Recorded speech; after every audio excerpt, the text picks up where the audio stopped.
All right, ladies and gentlemen, welcome back to the channel. I am your Ice Dragon, rayronvr. And that is right, one thing that I almost forgot. Definitely don't forget to set those clocks back an hour. It is daylight savings for those of you in the US of A who observe daylight savings time.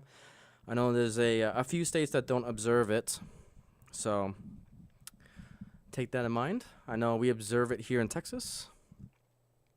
So yeah, get an extra hour of sleep. No doubt about it.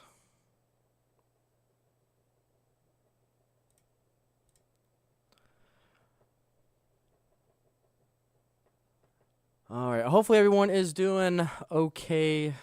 Thank you guys so much for tuning in on a Friday evening. A lot has happened over the past week.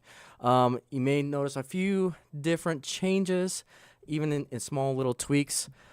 We have been switching over to our brand new computer. So now I have my 4 monitors set up, which I'm super excited for. And we got a VIP. Humanity Junction, how are you, good sir? Welcome, welcome. Yep, all the articles about daylight savings. Exactly. Hopefully you are doing well. Hopefully that end scale layout of yours is coming out.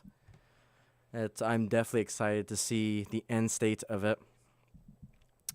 But yes, we have our new computer up. I got everything transferred. It was a nightmare. I was still editing things like the last 5 minutes before we went live. And we are rocking, we are rolling. So yeah, a lot of cool things to come. With that, guys, we are in our mega project for November 2023. It is the National Model Railroad Month. And as you guys can see, all my videos, mostly for the month, are going to be just something in relation to model railroading. My project was I have 30 days to kind of capture everything about model railroading. Obviously, I'm going to fail in that nature because there's so much about this hobby. And so I think you guys will enjoy this video.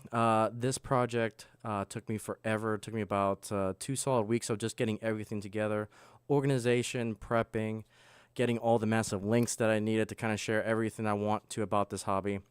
And so here we are. So we had our first 3 days on the channel, which I'll talk about here really quick.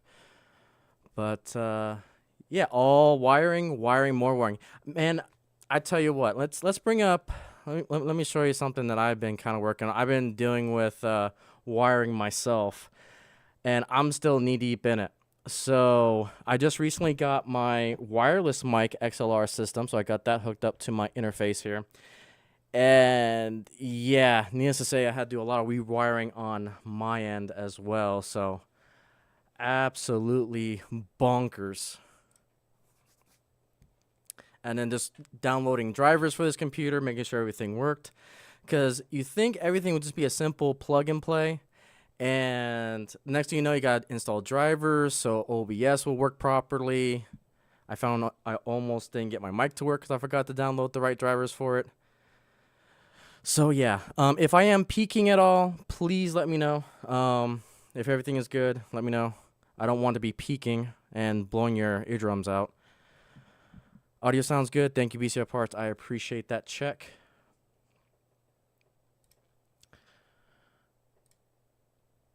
Yeah, 30 days.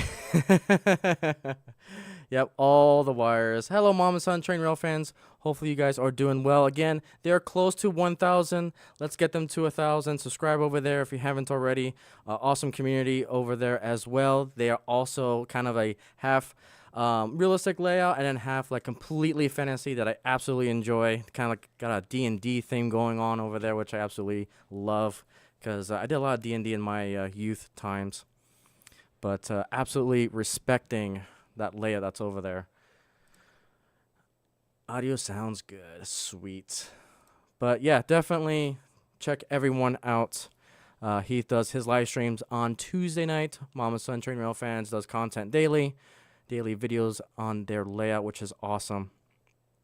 And so Railfan K is another YouTuber as well. So plenty of other YouTubers here. Again, I'm just one person. I cannot capture everything about this hobby. And so feel free when, I'm not online, obviously, check out everyone else. And I only do one scale as well. So, All right. So yeah, no problem. Absolutely no problem. uh, Heath. No problem at all. So another thing I kind of wanted to showcase. So I kind of redid all of my OBS stuff, which is much more cleaner. I can find everything that I need to, and just to show you kind of the craziness that's going on. So I finally got all 4 of my screens up and going. It's a beautiful thing. I've got my jammer right up here. Eventually we'll get the dispatch panel up here so that way I can showcase with it. It's not set up at all because I didn't get a chance to finish it. But I wanted to I wanted to road test JMRI running in the background to see if my computer can handle it, and I tell you what, it's a beast. And then I finally got my full dedicated chat up here, so I don't have to move it, I don't have to minimize it. It is so nice. But that's the crazy setup that we got going on here. But yeah, definitely enjoying it. Only for, yeah, because my computer can only output 4 monitors. And to be honest, I think 4 works best for this streaming setup.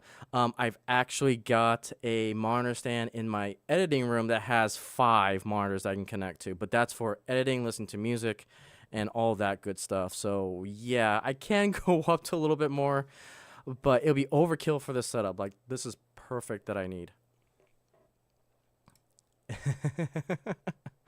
Yep. Only 4. But it works. Everything works the way I need it to. So we're making progress with the layout, and what I want to try in 2 weeks, because next week, guys, I do have the Samurai General meeting, so no stream tomorrow evening, but I did get the next critical piece in our operations here on the layout. I finally have a wireless XLR mic system set up. I was thinking about road testing it today, but I probably won't, because I realized there's a few other things I got to do behind the scenes to kind of get it more permanent. And in 2 weeks, I am dedicated to getting operations up and going on this layout. Split Rock, our resident MMR, how are you, good sir? How was your stream? I caught a little bit of it before I had to start setting up for mine. I'll catch you on the replay, but how was your stream, buddy? Hopefully it was good.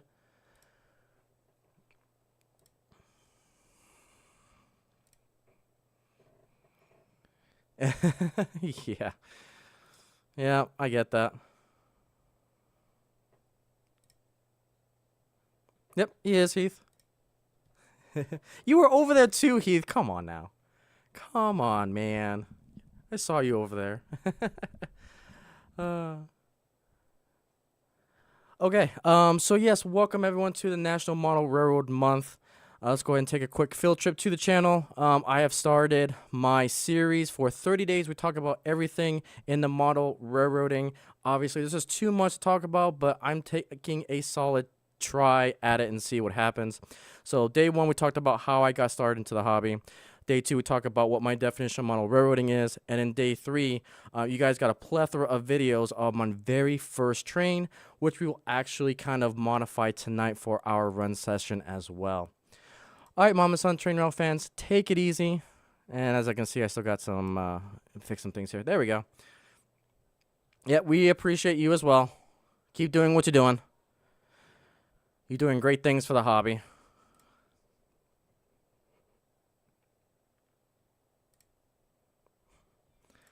Everyone saying their good nights. I love it. I love you guys.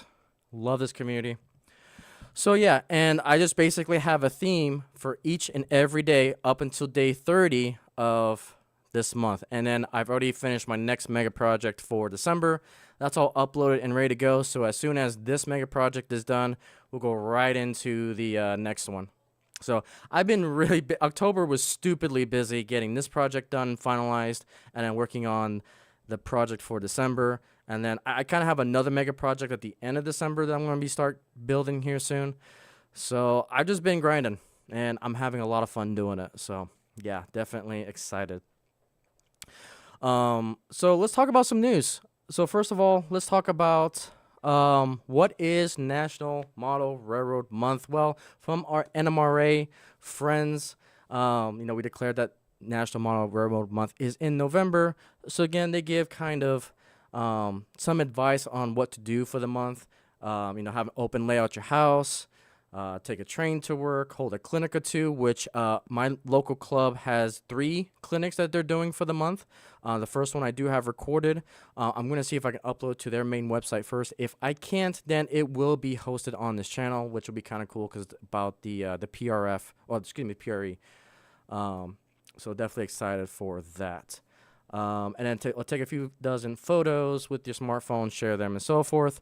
What I have done on the channel, like I said, is a video every day for the next 30 days, talking about things that are awesome about this hobby, how I kind of got into the hobby, and it's basically my whole backstory behind it. So definitely excited for that.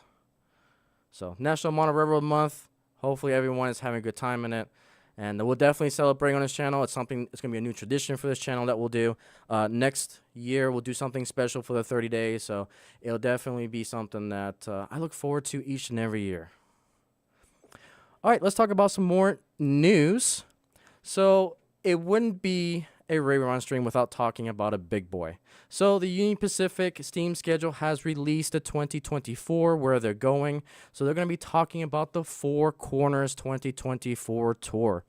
So the Union Pacific 4014, the world's largest steam locomotive, will return to the rails 2024 for a tour celebrating the railroad's deep history of connection to communities and its employees.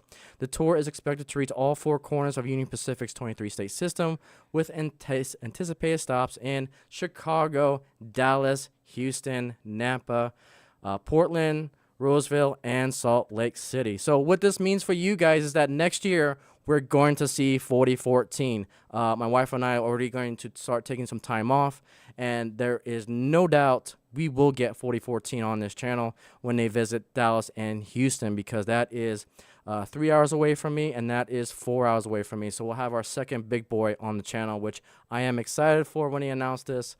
And man, I am stoked that we'll be able to see that puppy run. Hopefully, we'll see.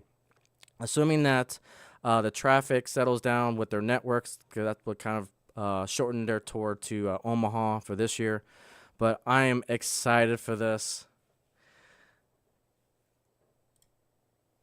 Thursday's good for Friday. Now, they can't go over to NYC. I mean, you know this. You know this, Heath. They don't have trackage rights. I think the farthest east they can go is down south to Louisiana. But I'm definitely excited for this. Yep, Rail fan. Hopefully, you're able to get over there. So we're gonna follow it. Let's see. I'm trying to figure out the path here. So I believe they will go down from.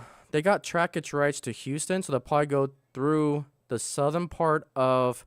They'll have to go through. They'll have to go through San Antonio. Yeah, they'll go through San Antonio to go through Houston. So.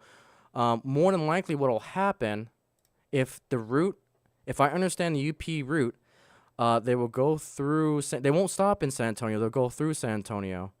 They'll probably do like maybe a crew change stop or probably a services stop here in San Antonio, and then they'll go through Houston, and then it'll go up to Dallas, and then go up to Illinois and probably come back, or vice versa. So, we'll see. Looks like it's time to move to the west, yeah. It's a great time to be a model railroader. I tell you what. It is a great time, especially for me being such a big fan of Union Pacific. I mean, we got the Union Pacific, we got the Centennial, we got the Challenger 3095 coming back online, we got the 5511. It's a great time. Absolutely a great time. And now with this recent announcement, I actually found this out from my wife. She let me know that, hey, you need to take some time off next year for 2 weeks. And I didn't know why, but then she showed me this and was like, awesome, let's freaking do this. They added the PTC. It just comes down to trackage rights. From what I've seen on their official Facebook page, the most recently asked question is why don't they come the east side? It's because of trackage rights. They just don't have any going out that way. So who knows? Maybe that'll change. Yeah, I figured you would, Real Frank K. Yep. Well, we are as well. So we'll probably end up doing a convoy, and We're trying to think about how to capture it. I mean, we got our 360 camera we'll probably end up using a lot. We got our GoPros. I'm going to have to get like window mounted for the GoPro as well. So there's a lot of things that are going to lead up to this, which I am excited for. Next year, it's looking to be a great time. We're still talking about going to Amherst for January. And then hopefully we get to see the big boy next year. So next year we have so much lined up. So yeah, when I saw this news, I was stupidly excited for this. So tour dates and route information will be released in 2024. In addition to public stops, Union Pacific employees and their families will be invited along the route. So I am excited. Absolutely excited. And if you guys noticed my Railfan videos on this channel, if everything works, well, that's going to Austin. Not going to Houston, so it probably won't be the place I typically Railfan, but they probably will come down.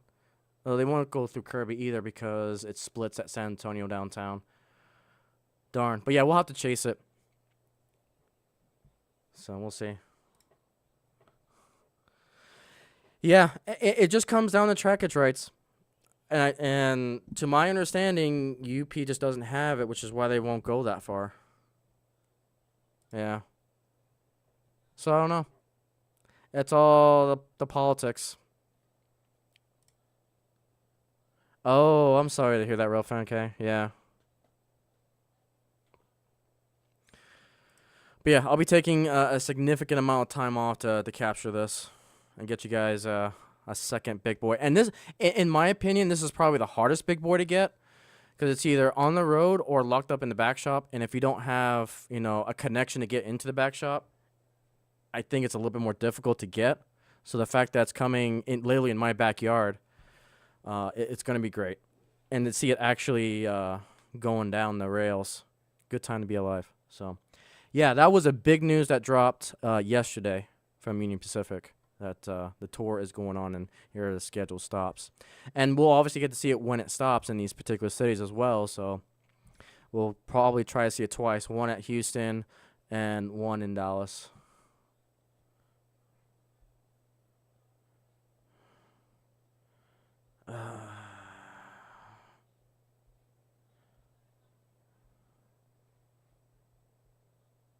Sorry, my wife is... Something's popped up. Hang on.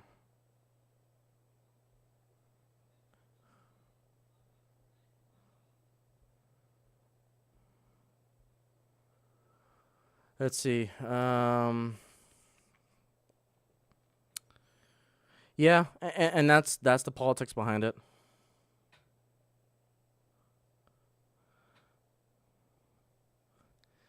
And you think you think they would, because it benefits everyone.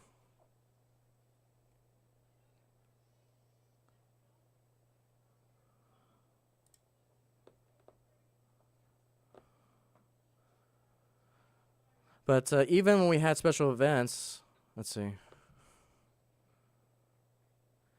Yeah, yeah, and that's why UP is kind of stuck to their own railways. It's a shame, and I wish it's something that we can change, but it's all about the culture. All about the culture.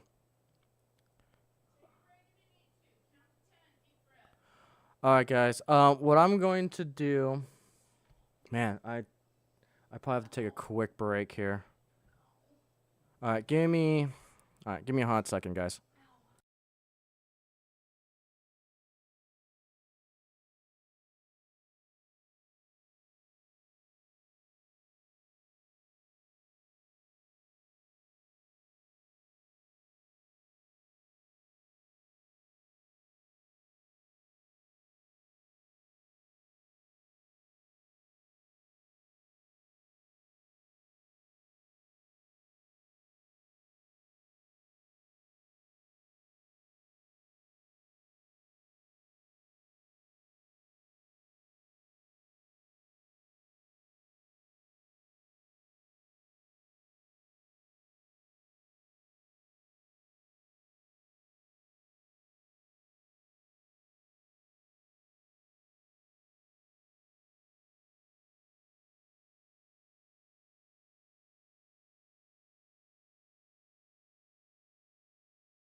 All right, guys. I'm gonna have to switch a few things around here. Let's do this. Sorry. I hate family emergencies, but I may just have one, so give me a hot minute here. So what I'm gonna do is we're gonna run this train. Oh, I don't want to say it's a family emergency just yet. I need to still get some more information. I'm gonna run this train around.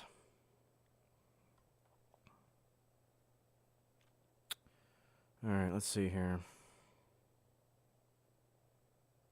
Okay. All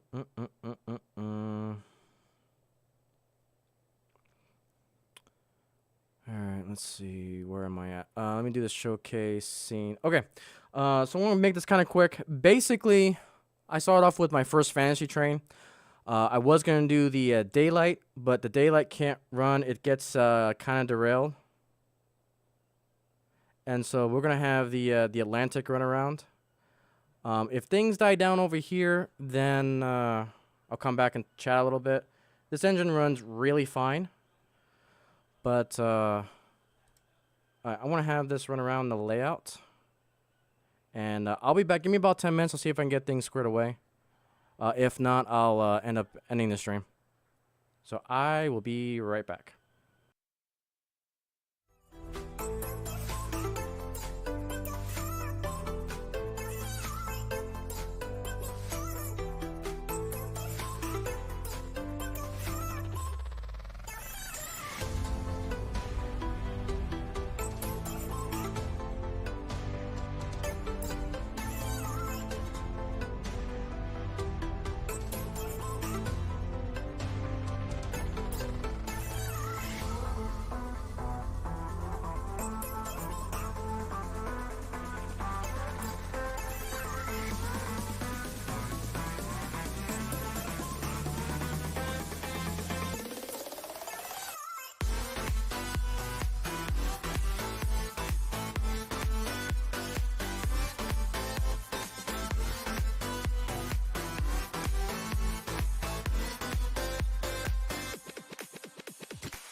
Timeless like galaxies, brightness and light, no gravity. We'll break the stratosphere towards the heavens. We'll be on our way into the atmosphere with cosmic presence. We will light the way.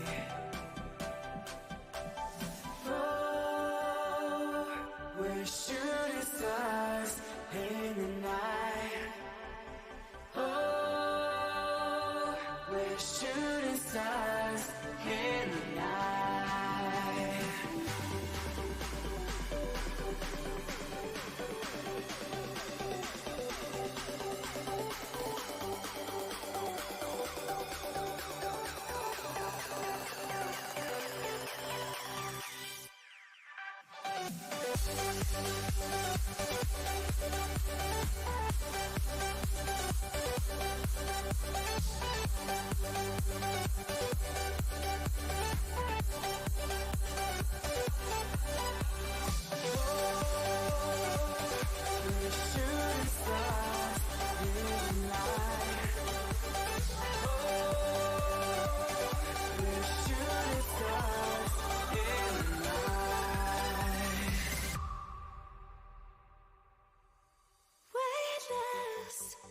We're floating in the dark.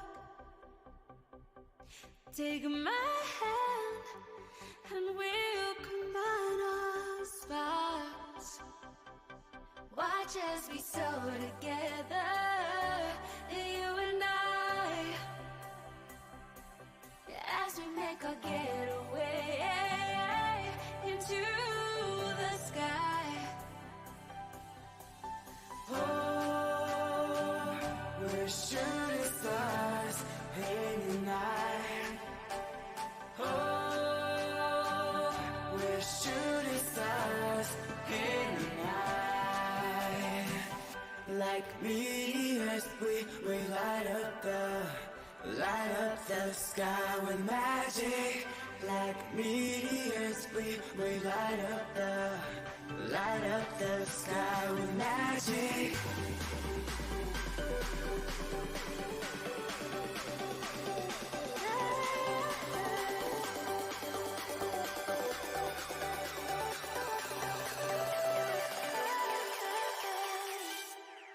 Light up the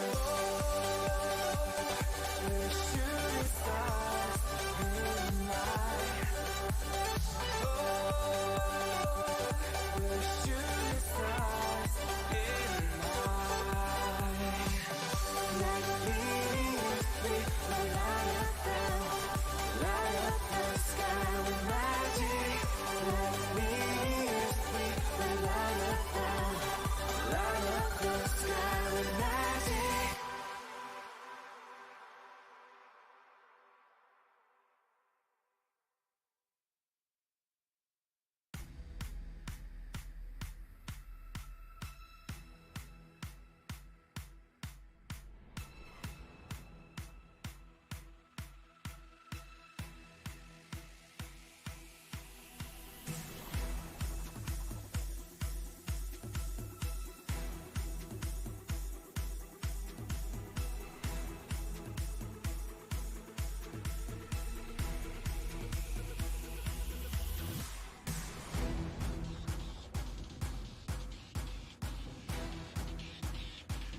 Yep, it helps if I had my switches aligned.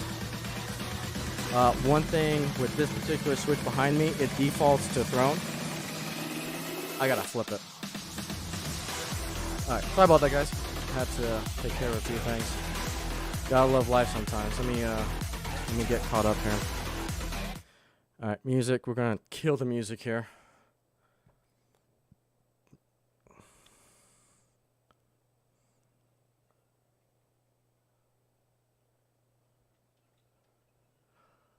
Okay, let me get caught up and then we'll get back to our regularly scheduled program. Yep, sometimes it's a business, yep. It's just the reality of things. No, you didn't bring the mood down. Yep, I know. We're still kind of tentative. We're about, I'm checking in. My wife's letting me know of a few things every about 5-10 minutes, so we'll take it 5 or 10 minutes at a time and see what happens. Yeah, Split Rock has a lot of awesome custom railway. I love his layout. Really nice. Yeah, Daylight derailed. Yep, it did. Yep, Twin Cities. Yep. Okay. So, let me stop this train real quick. And we'll kind of backtrack here in a second.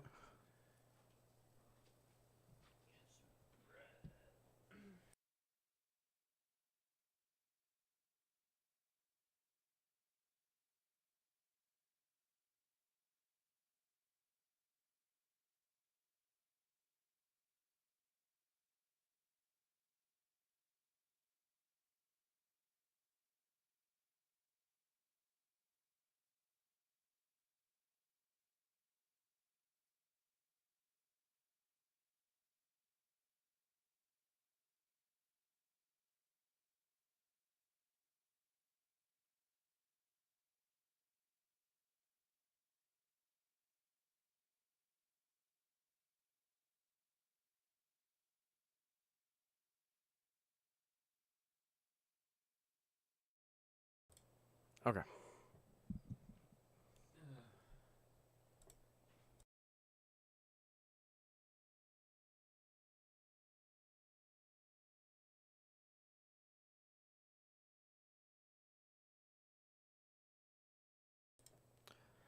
All right.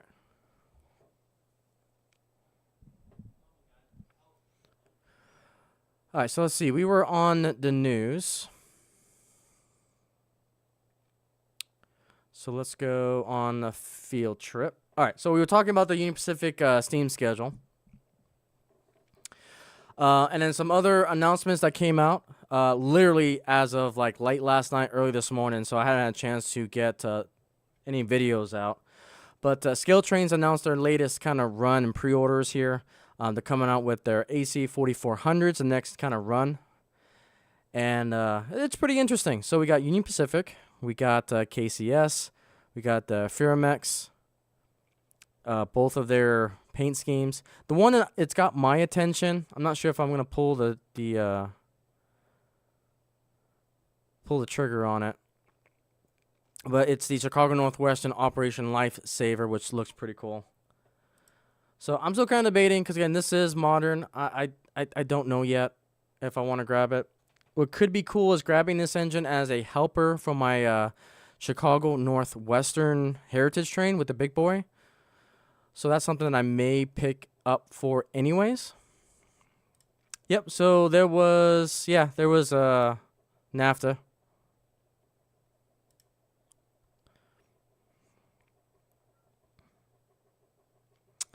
Yep. Let's see. Looks like with sound it's 305 for pre-order, which is actually not that bad. That's actually not bad at all. Is this it's River Counter. 305 for River Counter is actually not bad. A DCC ready. DC is 205. So not too bad. Yeah, KCS. Yep. CSX. And then the CEFX. So pretty cool.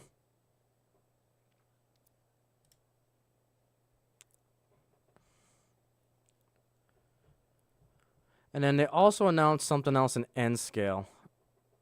Yeah, so the N scale, they're coming out with their SD40-2s, EMD, the next run looks like. Oh, why would you have this in N scale? This should be an HO scale. So we got Olympic Road Trials. That's pretty cool. National Championship for Conrail. That's pretty cool. Like little things like that. Chicago Northwestern, Santa Fe, UP, Southern, Chessie, and Burlington. So pretty cool. All right, next thing that just got announced.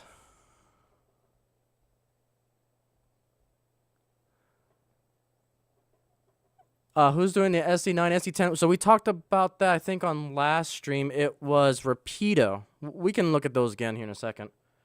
Yeah, I believe it was Rapido that was doing the SD9. I think. I may have my numbers mixed up. Yeah, we'll take a look at that here in a second. And then the next thing is we got our brand new Walthers catalog, 2024 to 2025 edition. There's some interesting things about this. One, the price. So I think the price used to be $29.99. Has it always been 20? I don't know. I may be going crazy with that. And then just looking by the image, I think it's a little bit smaller still. I don't know. It looks smaller to me. And this has, let's see. I can't tell if it has all the scales.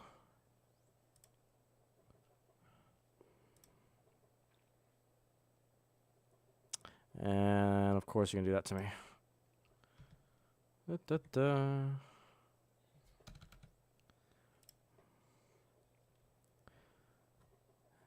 Yep, so that's their reference book. Oh, you actually saw one? Nice. Very nice.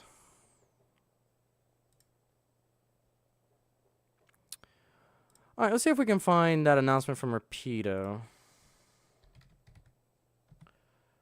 Make sure it was SD9s.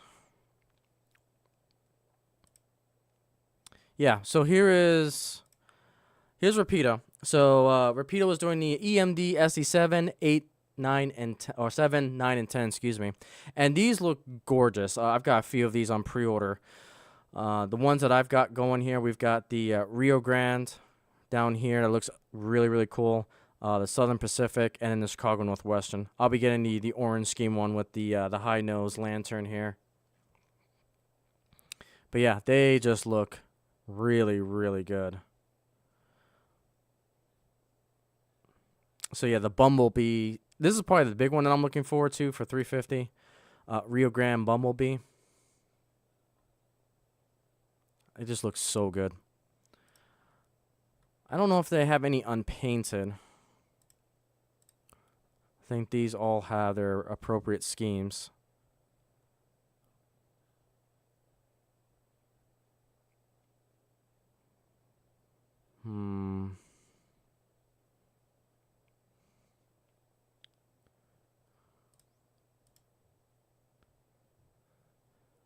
So you saw an NSSD 70, nice, and Canadian National, wow.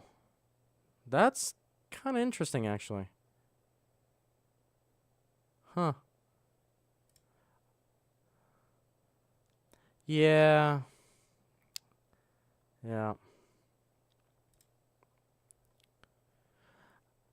I don't know if Rapido's like testing the waters with these, because there are 2 railways that are conditional. 2, I can't remember which ones are conditional. There's Milwaukee Road. Here's Dakota, Minnesota, and Eastern. DC silent. DC silent. Yeah. But I think that one's conditional.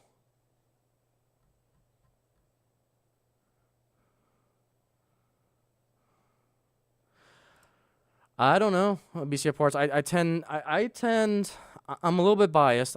Obviously I follow UP stuff, so I couldn't tell you about ATSF. Yeah, I don't know.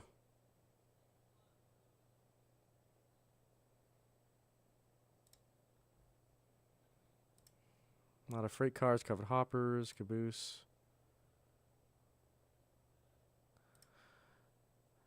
I try, but again, I can only capture so much, and I'm kind of specific. You know, obviously, I'm more specific towards HO scale, and the things that really grab my attention are typically new engines and unique engines. When it comes to freight cars, it's really hit and miss because I tend not to do freight, especially modern freight. I find myself collecting a lot of the transitional era freight cars. Now, I do have a few exceptions,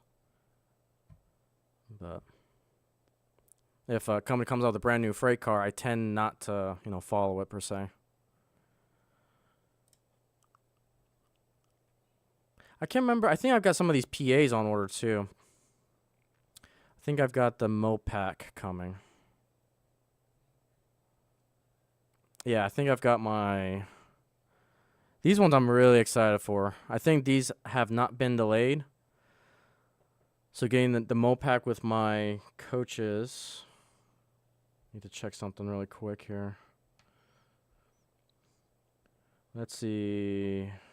These are what? PA units? Yep. So I got a couple PA units on pre-order. So yeah, I'll be... This is where a lot of my money's going to in December. And it looks like these are actually on time, which makes me happy. Because, yeah, we got the Mopac is coming. And I think there is a Rio Grande as well that I got. No, I think I was going with MKD. I think that's what it was. Let's see. Yeah, I think it was MKD. Yeah, because they don't have Rio Grande. So, yeah, I think those were the two that I got.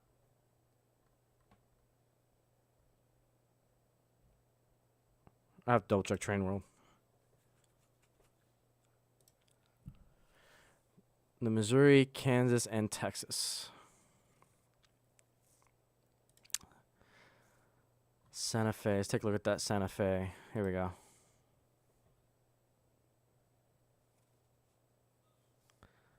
Not bad. Not bad at all. Yeah, it does look good.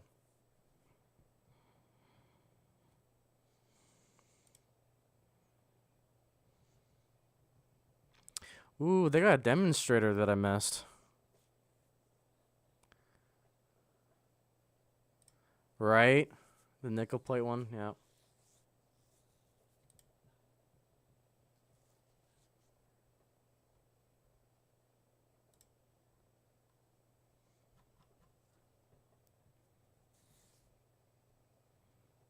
Looks good. General Electric. More power to the American Special.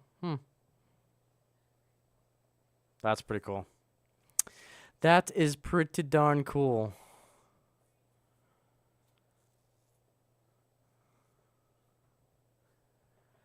Yeah, and again, cost is always relative.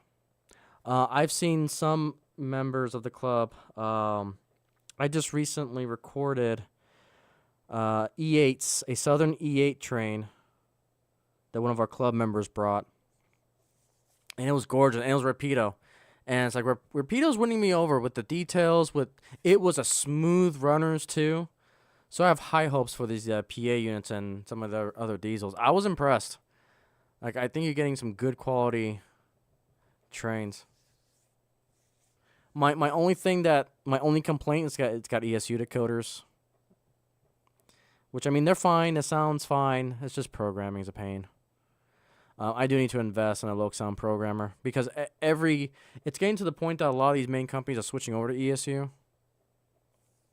So I just need to, now that I got my setup, I need to dive into that to give ESU a fair chance. Even though it's a pain, but oh well.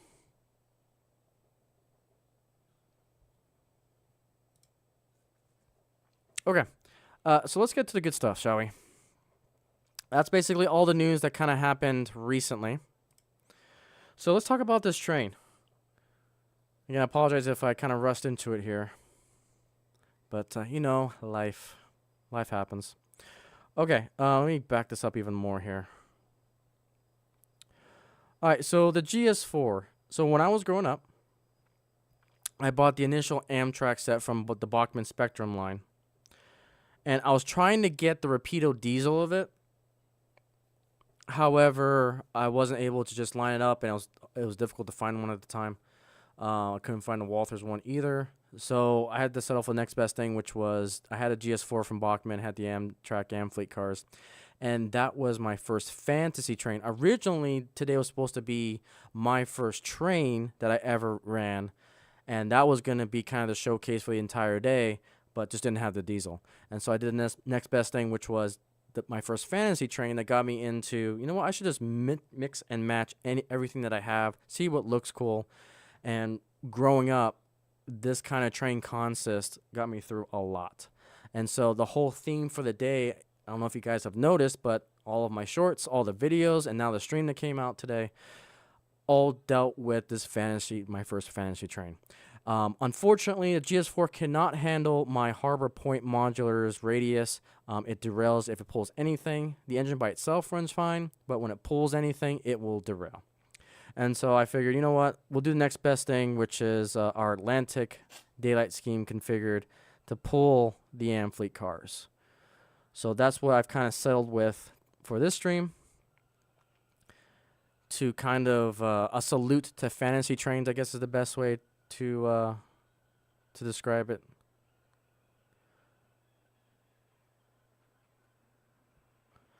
And we'll go ahead and put all the cameras on here.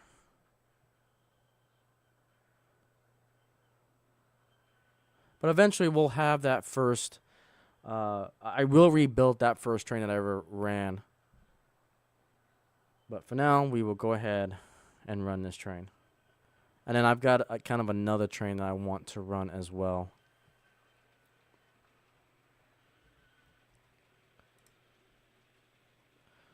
But yeah, hopefully you guys are celebrating, have a good time with the world's greatest sandbox hobby.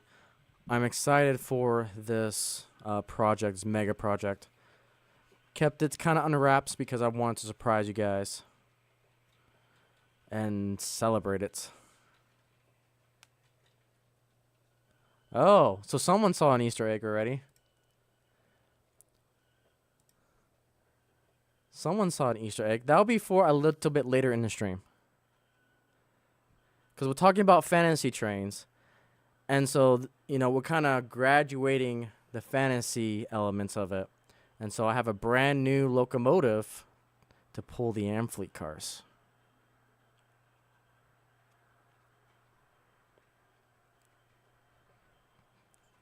Good eye, though. Good eye.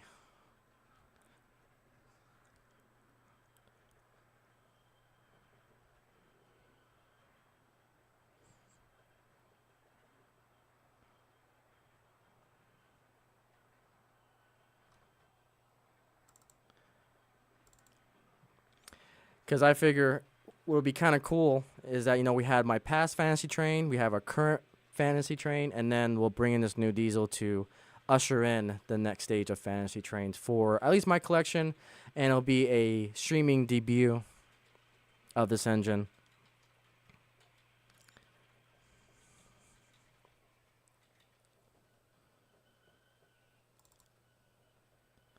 Let's see, let's get you guys over here.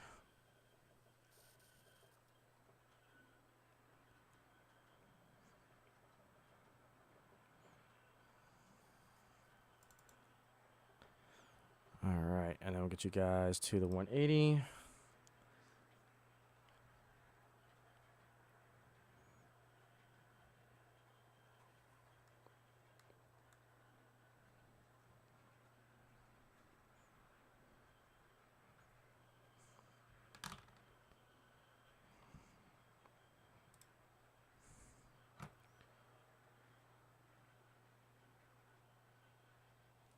No, stop.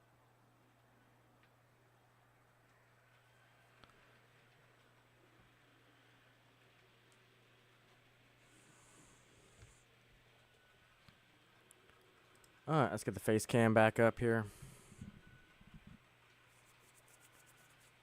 Ooh, I see a kitten.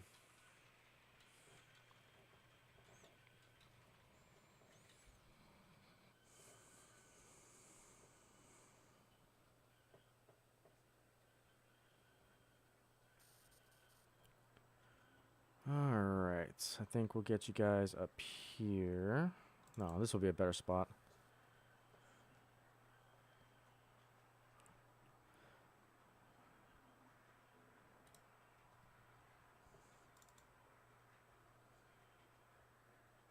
Alright, and then let's grab this one.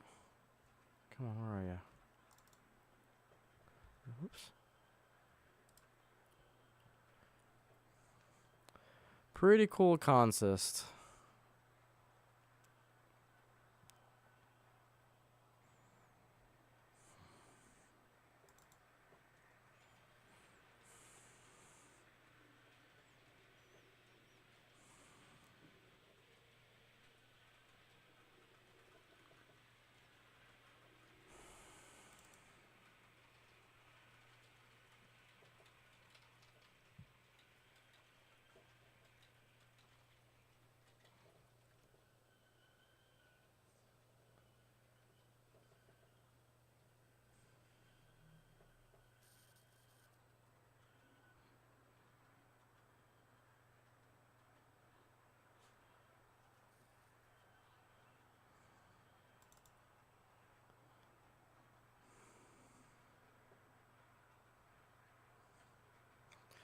Pretty cool darn engine. That Atlantic's definitely definitely enjoyable. Alright, Real Fun K, take it easy. Have a good night. Yep, I'll see you on Sunday.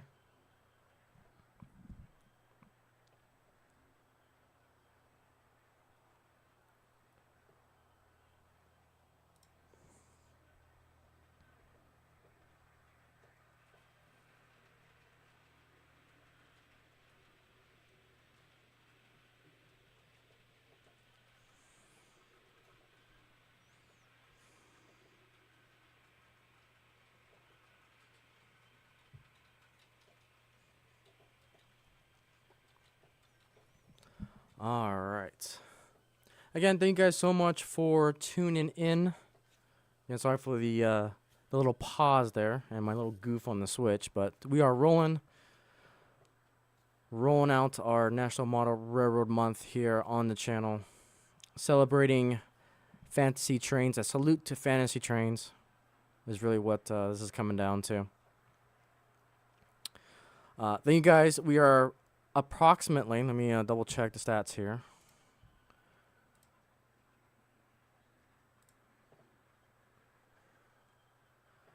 Yep, we are officially 25 subs away from 2,900 and 125 from 3,000, which is insane to think about. That we're 2875 strong in the Icey family. Again, thank you guys so much for all the support. All the likes, all the comments, all the viewership, all the lurking. For those who will watch on the replay. It's definitely been quite a ride for 2023. And I'm only getting started. Now that I've got kind of a rhythm of production, how to do mega projects, how to do shorter projects. The railway is coming alive to where I want it to be. I'm going to try to do our first operations in 2 weeks on this layout. So yeah, admin aside, next Friday we will not be having a live stream because I will be at the general meeting for the San Antonio Model Railroad Association, basically my local club that I help at to volunteer. Shoot all of the, basically a majority, well, a good chunk of my shorts come from that club because their layout is just spectacular. Great viewing angles, great recording angles. And so that'll be next Friday. But in 2 weeks, we'll do operations on this layout. Now that I got the mobile mic, we'll be able to do that. So I'm definitely excited for.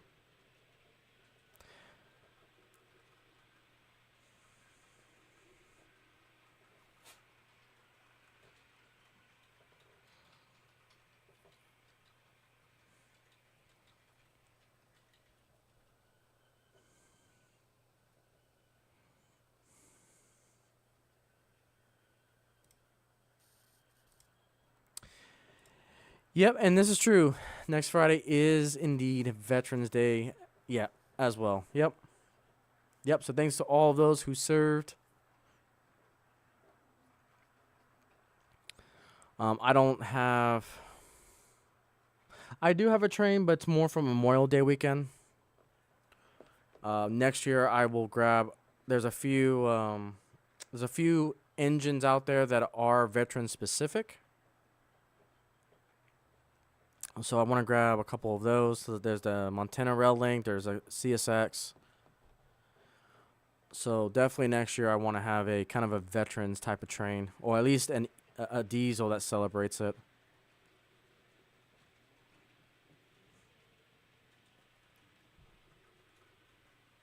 And our superintendent of the railway just joined us. We've got Mary, our superintendent. She is definitely getting old.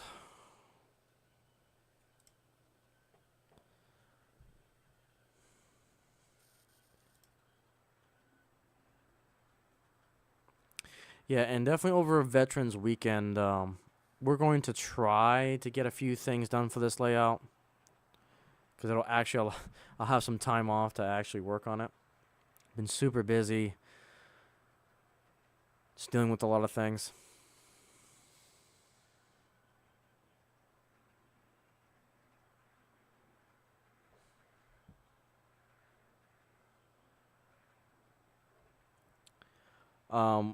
The family's probably going to build the N-scale layout finally.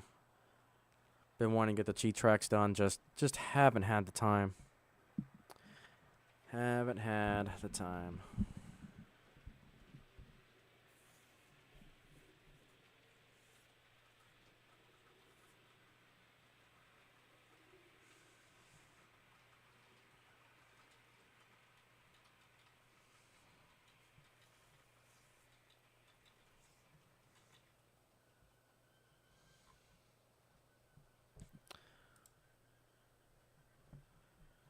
Let's see, I think I do have one more video that's going to drop today. It's going to be the 360 camera car for the daylight. Just gotta try to find it.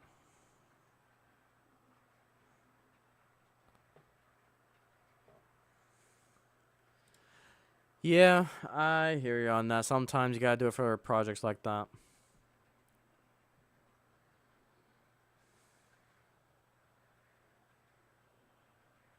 Yeah, yeah. Hashtag life.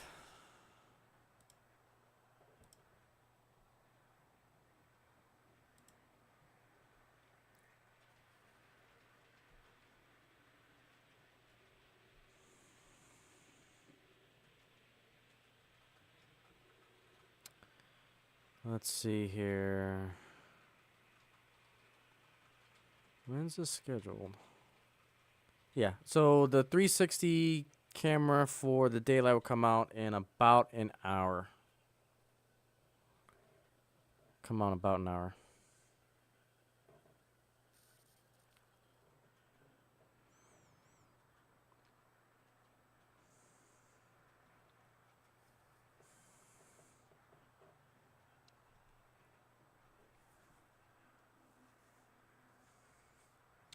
All right. As far as train shows go, I'm not sure if the one in December is going to be a train show. Centex Railfan said that their local club is doing a event at the Austin Library, which I'm going to be going to at the end of December. And then, like I said, January is Amherst. I said I think we can. It's going to be hit or miss. Assuming no more emergencies pop up, because that's what's been killing me lately. If no emergencies happen between now and the end of November, there could be a good chance we can go. So that's kind of the goal, hopefully. Papa John, how are you, good sir? Hopefully you are well. Welcome, welcome. Appreciate you here. Today we're kind of doing a salute to fantasy trains. My first fantasy train was a GS4, which we kind of have parked over here on the siding.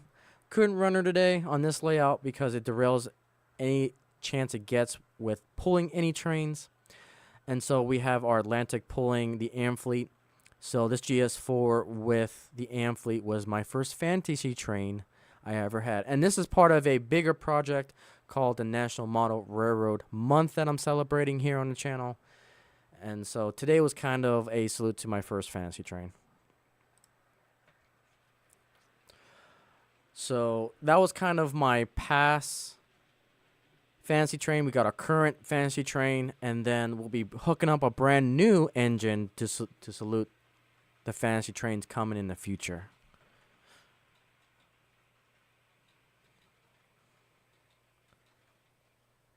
Yep, our resident collector. He is definitely the collector for sure. The master collector. I think that's gonna be your title there.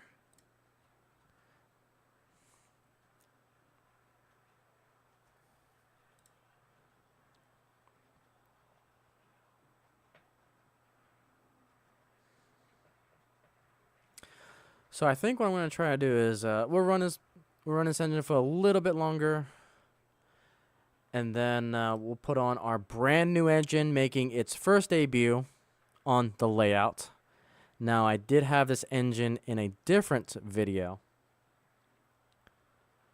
If you guys watched my latest train show haul.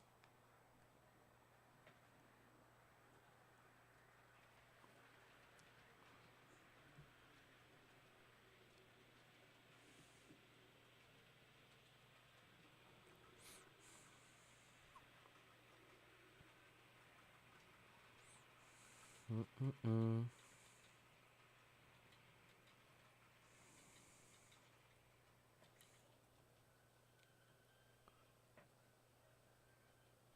Mm-mm-mm-mm. So yeah, I think I'm going to go ahead and try my wireless mic system to see how it goes.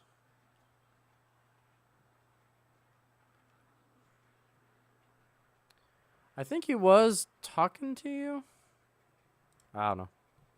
I was assuming. I was assuming.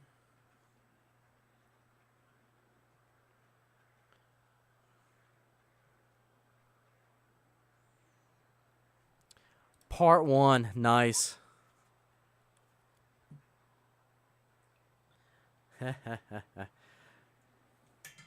Yeah, okay. Yep. Part 1. That's great. I love it. I haven't had a chance to look yet. I've been dealing with setting up this monstrosity of a thing in the center here. So basically, I finally switched everything over from my old computer to my new computer here. We finally have our 4 monitor setup. I had to re-download drives, had to get everything squared away. Then my next big thing is to get JMRI up and going with my block detection that I still have to do.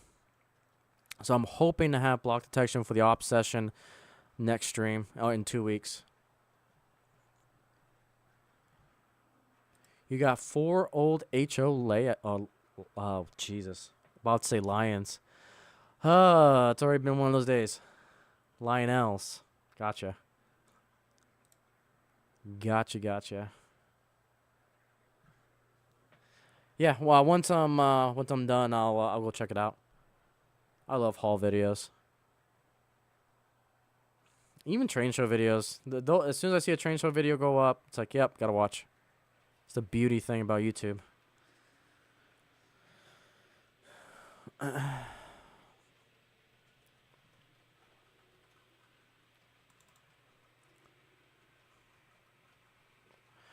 All right, so let's try something new. And you guys will have to let me know how the sound quality is, because I haven't tested this yet. We're going to test this live. Screw it, we're going to do it live.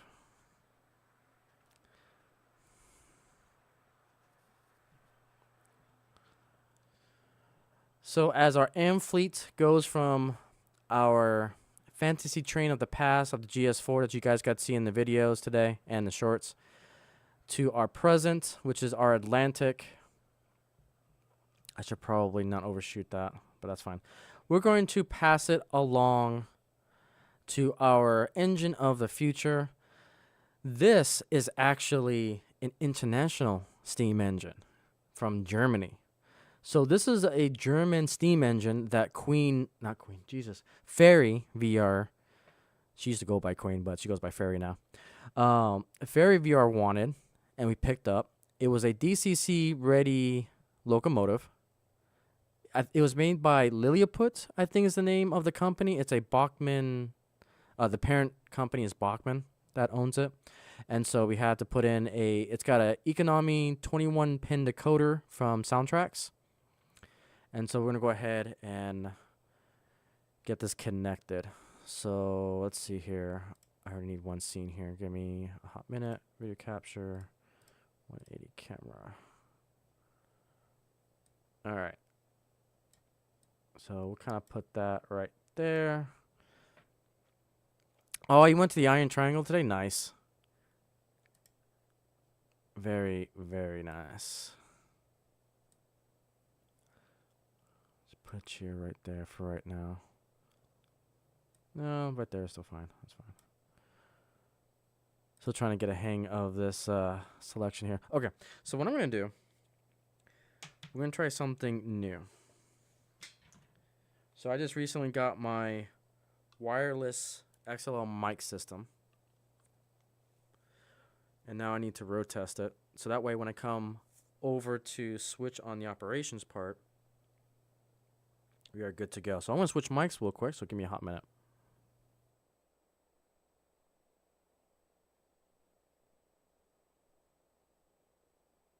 Okay, let's see here. Testing.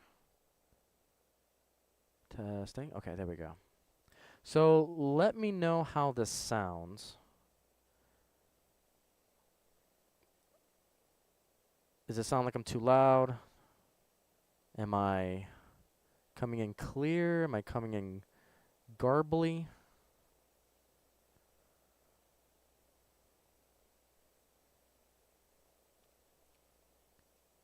How does this sound?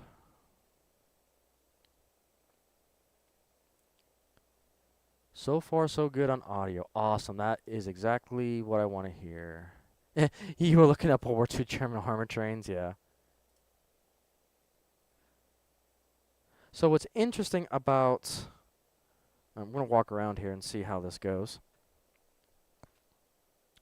Now, actually, can I swing? Ooh, I can actually swing this monitor around so I can see chat. Oh, but the cords won't follow. Rip. Okay. Oh, but I can bring my phone. Hang on. Hey. Solving problems one baby step at a time. Okay. So far, so good. Okay, sweet. So let's come over here. I'll bring my little tablet.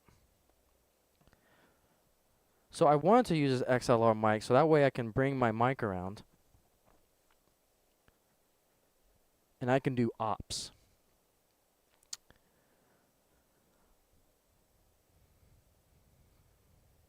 Still sounds good. Okay, how am I over here? So I am over here. You see my hand waving. I've got my mic.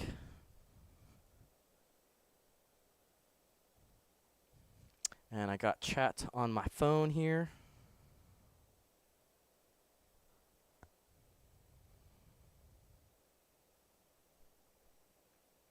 Hopefully everything still sounds good.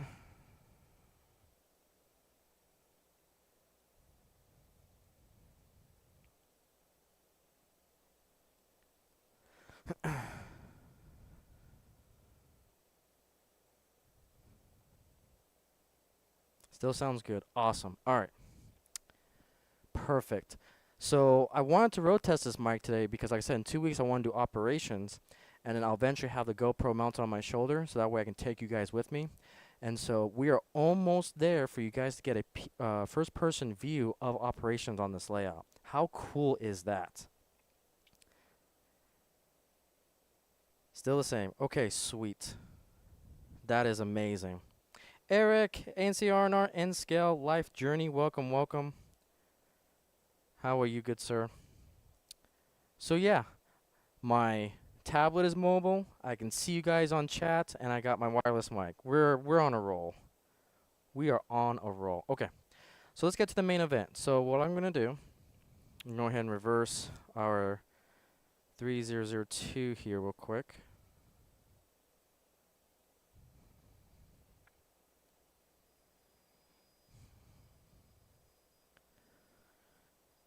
All right.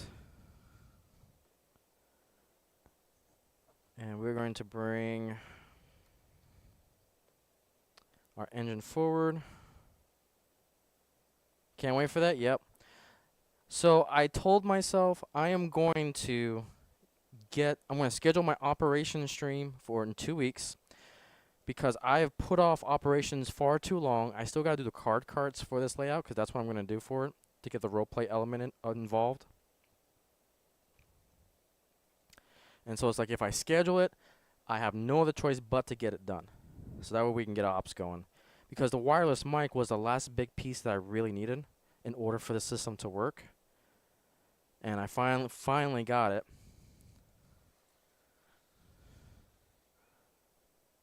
Oh, nope, not you.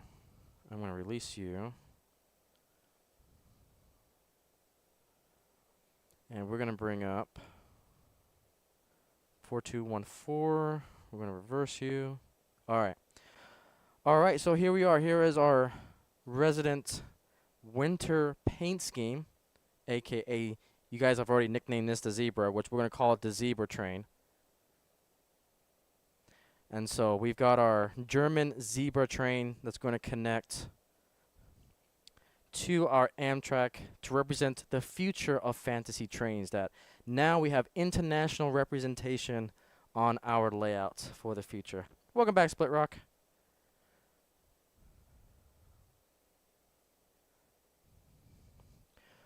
Alright, so now I can finally talk to these buttons a little bit. So these are the brand new Digitrax fascia push buttons here.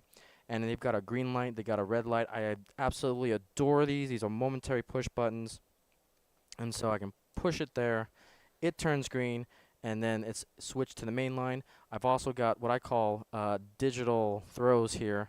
It's basically a momentary push button. You push it right next to the point of the track here, and I can switch it that way.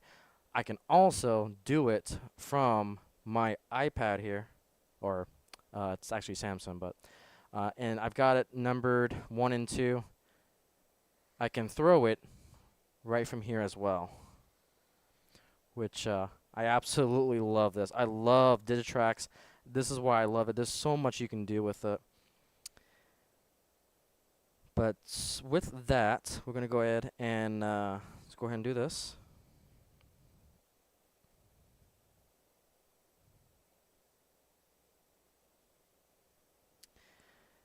For now, I'm just going to say it is a German winter scheme. I'm not going to go too much more details with this locomotive. It is a locomotive that my wife wanted. I am a historian, so I know exactly what this steam engine is. But for now, we're just going to call it our heritage, repurposed. I guess the backstory that we can put behind this engine is that it was saved, put in a museum, and now the Icey Railway has purchased it for excursion services on our layout. So I'm going to leave it at that. So it is our winter scheme German engine. Now what's interesting about this particular locomotive is that it is actually my first tender pusher engine, meaning that the locomotive, the traction, the gears, and the decoder are all in the locomotive, or not locomotive, in the tender. So let me get you guys back to all of it. And then let's get this camera off. I appreciate that, Papa John. So yeah, we actually got this locomotive from New Braunfels. There was a European dealer there, and when we both saw this engine, we knew we had to get it. So I knew nothing about it. I had to do a lot of research about this particular engine. And what I found out is a couple things. So like I said, this is I believe it was called a Liliathan branded locomotive from Germany. And its motherboard actually has something called, I believe it was NEM motherboard. And so you really got to pay attention to the style of these European boards, because it's not it is and isn't NMRA standards per se. And so I had to actually dig a little bit to find if any company made these NEM style decoders. And sure enough, Soundtracks actually had a 21-pin NEM decoder, which I was able to grab it, slap it in there. It's not sound or anything. It is very... yeah, I can build my very own war train. No, I'm going to use it for excursion services. Ferry VR likes the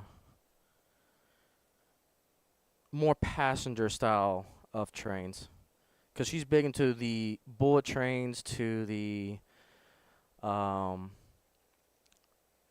style coaches from Germany, or not Germany, UK as well. So yeah, we're building up. She's going to be the international part of this hobby.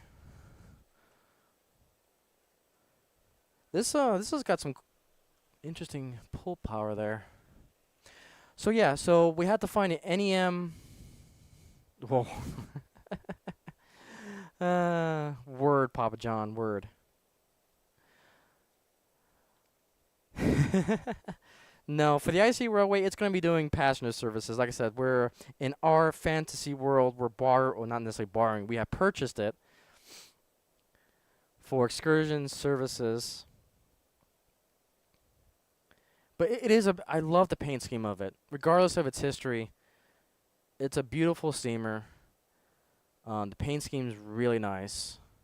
It's got that feel of a FEF from Union Pacific. It's got the smoke deflectors. I typically call them elephant ears.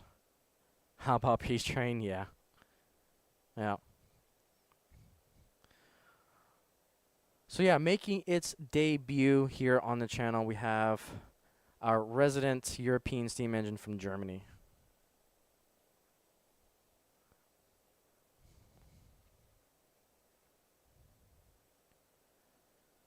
But yeah, I'm happy that you guys can see I can walk around the layout now with a mic, and that is something that I am excited for.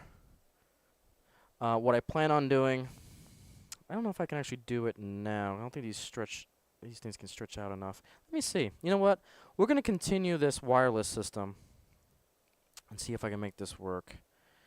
I don't know if this is going to... let's see.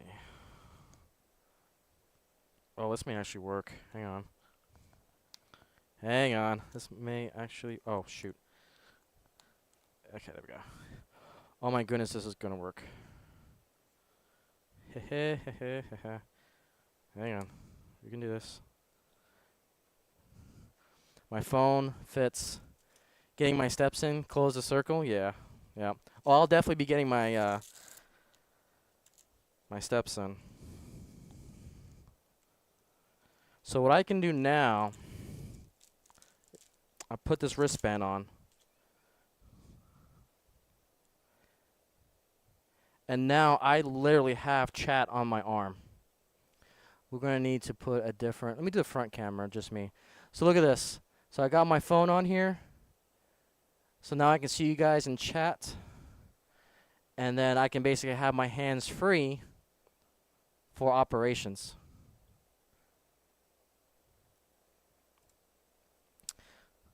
So this actually proves the concept that I can watch chat, do operations, and you guys can hear my voice as well without me trying to scream into my dynamic microphone that only works from the front end of it.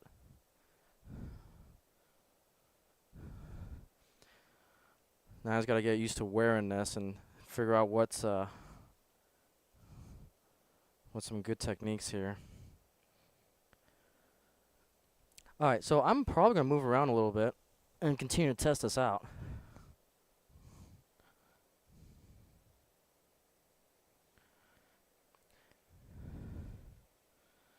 Ooh, yeah.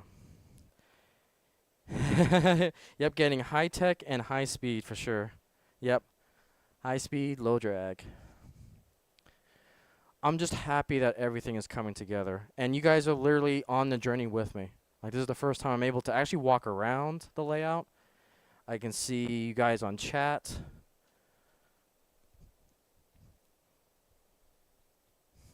I love it. This is pretty cool. I'm actually mobile.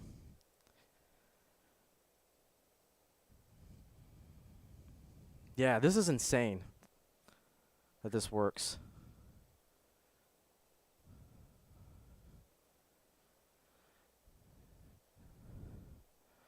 So yeah, I absolutely can.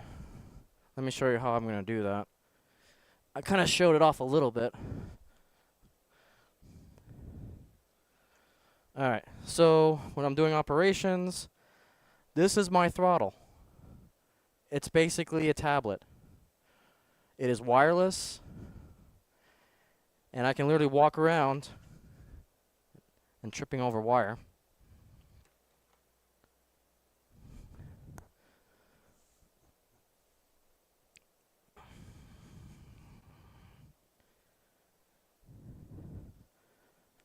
And just to show you that I can stop this train. So we got our camera here, and the train is stopped. I'm going to go ahead and speed it on up.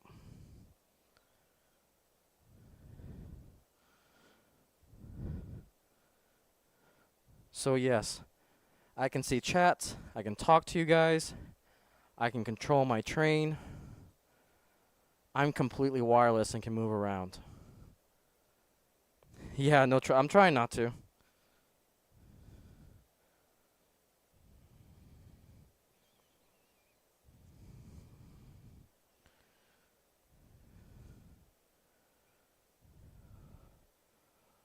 All those little passengers went flying.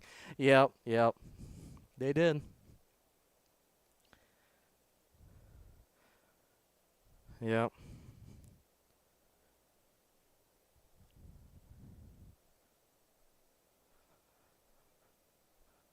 So yeah, you guys are seeing the next step into this layout. And you know, sometimes it's nice to have like the bells and whistles of the layout, but it's the fact from a presenting point of view that I'm able to do this. Now juggle and fly the drone. No, I could fly the drone walking around. That is possible. And that's actually not a bad idea.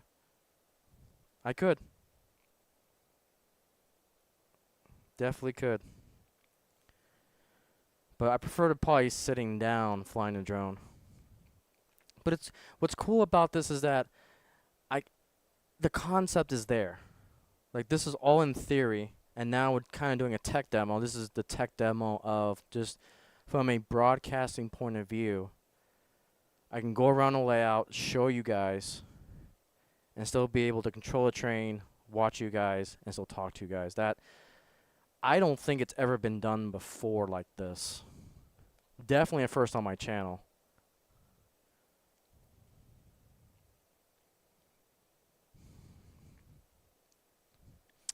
So yeah, now and it's just I'm able.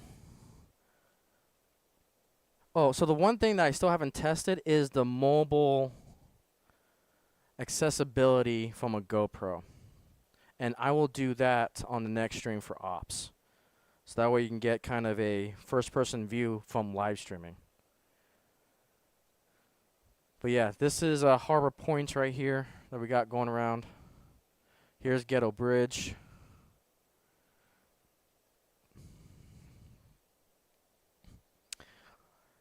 These corners are the Wilding corners. We've got the wave modular. We've got other wilding corners here. And then Phoenix Point, that's usually behind me. Yeah, this is rad. Not gonna lie. But what'll be kind of cool, actually, I need to grab probably a second like wrist holder for a phone and put it on my right wrist, and that way I can control the train from my other arm. So that way both arms are completely free. So I can control the train, do ops, do paperwork. I think that'll be probably the next thing I can see myself doing.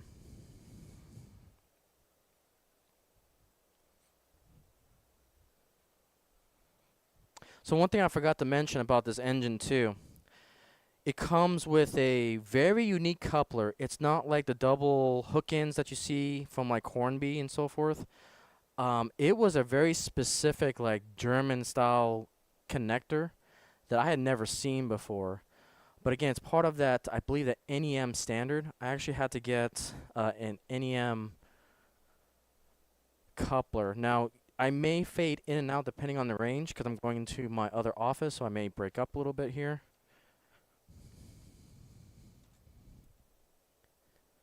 So I do apologize if I'm breaking up. I don't know what the range of this mic is, per se. So you'll be in Columbus a couple weeks. Nice. Nice. And hopefully my response time to the chat isn't too far delayed, because I am using my phone talking into the mic, so I don't know where my how much of a delay it's going to be. So hopefully I'm not too far behind doing this walk around. You can still hear me. Awesome. Wow, that's pretty cool. Sounds fine. Nice. So confirmed, I can walk to my editing office and still talk to you guys. That's amazing. Absolutely amazing. So I got these couplers that I needed for this engine. So if you're going to do anything German-wise, these are the couplers you got to consider.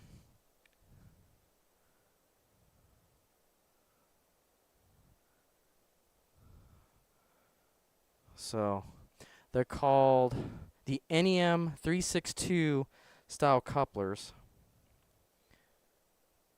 And that's what I needed to convert that German.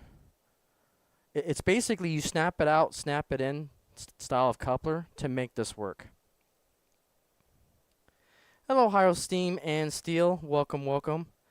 Currently, we are celebrating the National Model Railroad Month from the NMRA here on the channel.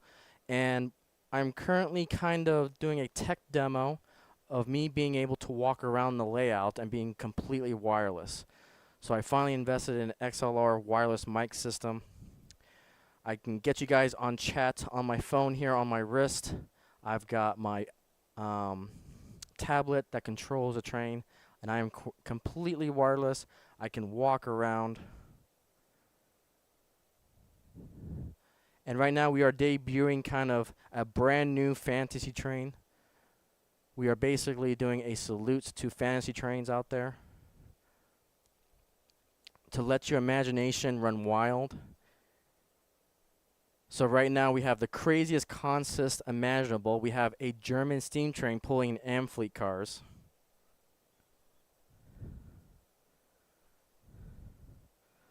Thank you, Ohio Steam.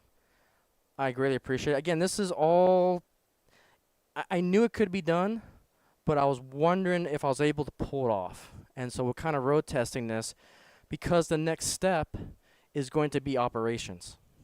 So in 2 weeks, to continue celebrating the National Model Railroad Month, I want to do operations on this layout. So I have a card system that I'm going to be using, waybills and car cards. And so the next step is I'll have a GoPro mounted on my shoulder to take you guys with me as I do operations on this layout. It does a couple things. One, we can actually potentially showcase that this is possible. And two, I want to just show that even in a circle layout like this, you can do operations as well. And actually have, if you put a little bit of time, a little bit of imagination into it, you know, a simple circle layout like this, you can do, you know, a good amount of hours on operations.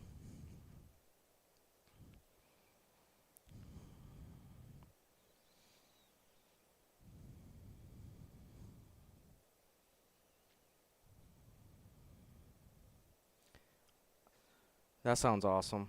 Yeah, I will definitely be talking about hobbies in this journey. So if you guys didn't notice, in November I've done a mega project, and I'm basically over the course of the next 30 days for the month of November, I am basically on a quest to try to talk about all the things that are great in model railroading, and obviously I'm going to fail. There's so much about this hobby that I can't simply cover. And most of my videos are slightly biased. You know, I am biased towards HO, slightly biased towards Union Pacific type of things. I do have a few outliers, like, for example, my wife wanted this steam engine, which is what we're running right now.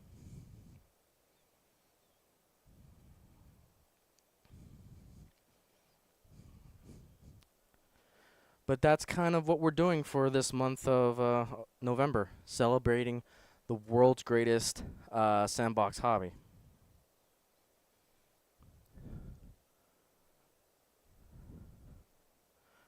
I'm going to put my couplers away here.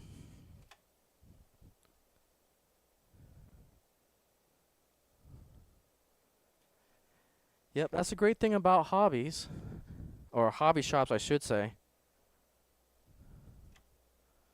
Yeah, this is a international German steam engine.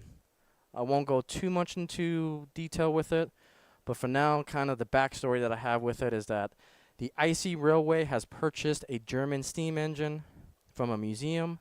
We have fully restored it and is now going to be in excursion service for us. The real story is that my wife really loved it. She loves international trains. And so this is kind of her stepping stone into HO scale. But we'll be getting into 2-rail international trains. We can't invest into 3-rail. And I kind of want to leave the 3-rail towards Anthony Dodge, because he's really the expert when it comes to, I mean, he's more, he celebrates the 3-rail Europe, especially modern day. I believe they call it, what, phase 5 or something like that, trains. And so we're going to invest more into the 2-rail European stuff, because that's basically what I have, you know, with this particular layout. If you guys are new to the channel, this is what we call a modular railway, meaning that each one of these sections actually has what we call a D-clamp connecting each of these particular modulars. These modulars can be disconnected, stored, moved, interchanged. And I think one of my phone just died, which is not a good thing, because that's my camera car. Rayron goes worldwide. Mr. Worldwide. Alright, so my phone just died here. There's not enough charge for it. RIP. Okay. So we will deal with that later. Okay. So probably no camera train today, unfortunately. I think when we do operations, I'll be better prepared, because again, I had to get the setup kind of squared away. So I'll have to change a few things with that. So as I was saying, this is a modular layout. Now the track work, the electronics, the brains of the system is all what we call Fremo standards. Fremo is really kind of popular on the West Coast, but you'll see it from time to time at train shows. And for HO in particular, we tend to have two different styles of standards when it comes to HO scale, and that's Fremo, and then you got the NMRA. Now, typically the NMRA is usually 1 inch. You have usually 2 to 3 mainline to the right of the modular, and the rest is scenery. When it comes to Fremo, you typically see the track on the center working outward, and that's what I have. And this particular layout, it's not, the bench work itself is not technically Fremo standard, but it is what we call mini-mo design, meaning that the width of it is 12 inches versus a 26. And you'll see them on that corner over there. You guys have seen it a couple times if you watch some of my past streams. The two modulars that are kind of stowed away underneath BCF parts maps that he gave me, those modulars are actually Fremo size proper.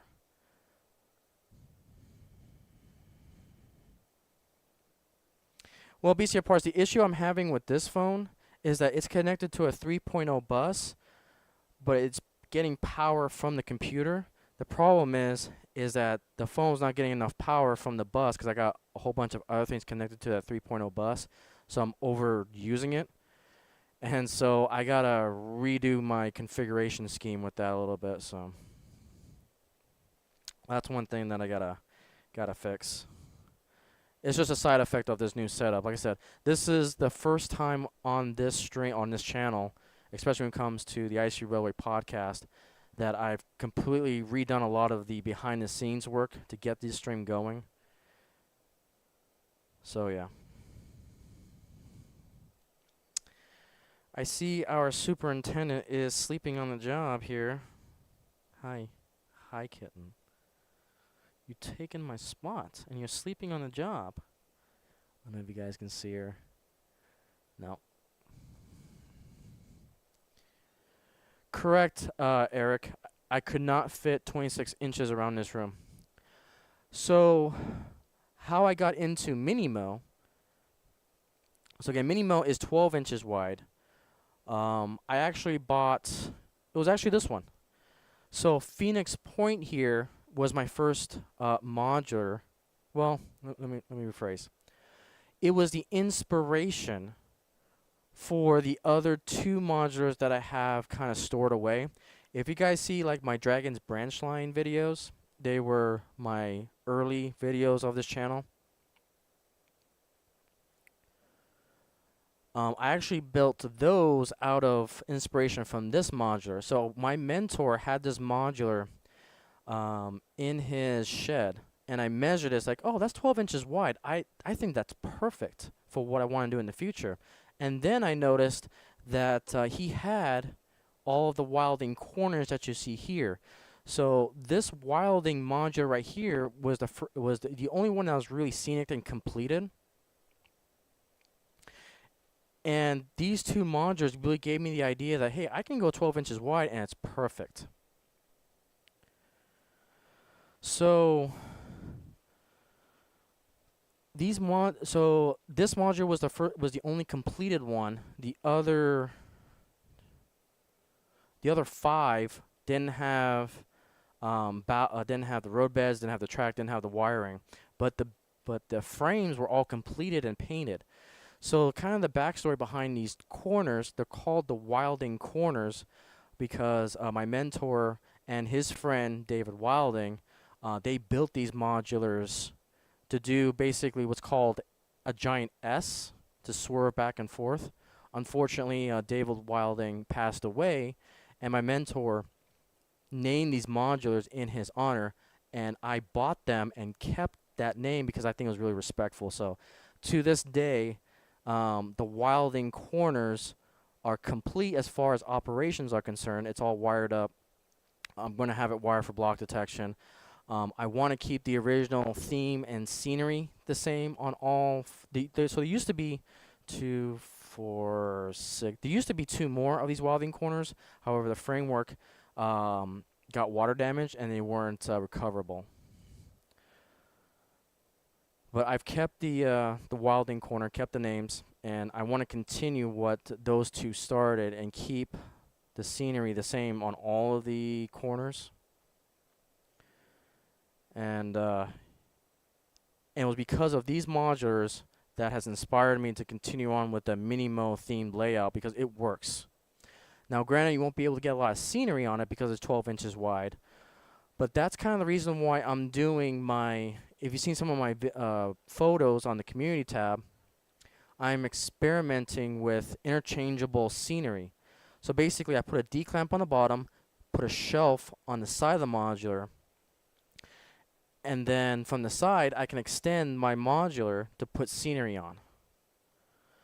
And the great thing about it is that, we have modular scenery, which means I can interchange it. I can put, a mountainside if I really wanted to, or I can put any type of industry that I want on there.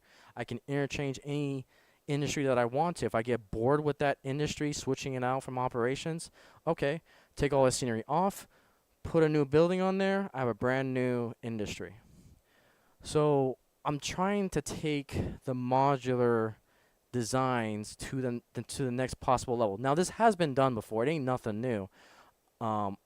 It's new for my channel and this channel, and that's why I want to continue to pursue it. Because again, I want to show you guys that if you have a room this small, I mean this is small in terms, that you can take a small space like this and put an HO layout and interchange basically anything that you want.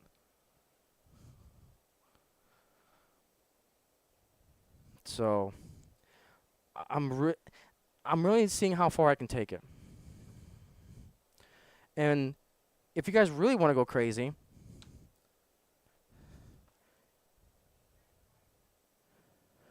what I'm trying to do next, and I don't know if you guys are going to be able to, well, I'll show you guys here. And I appreciate all you guys' support on this. Appreciate that, Ohio's team. Thank you, Eric. Appreciate it. So let me show you one more thing that I'm doing. So I'm taking the interchangeable scenery to a whole new level as well. So instead of gluing the scenery to the actual frame of the modular, why not have magnets on the modular themselves and put it onto the layout so I can interchange the scenery on the modular themselves. So that way I'd never have to worry about them breaking when I go to move. So imagine on all four corners next to the rails we have magnets. You put a sheet of plywood on there with magnets, and then I can interchange it to whatever scene that I want. On my testing range modular, I'll probably have to bring that out for the ops to show you kind of the techniques behind it. But I actually have magnets on the top there to put scenery on there.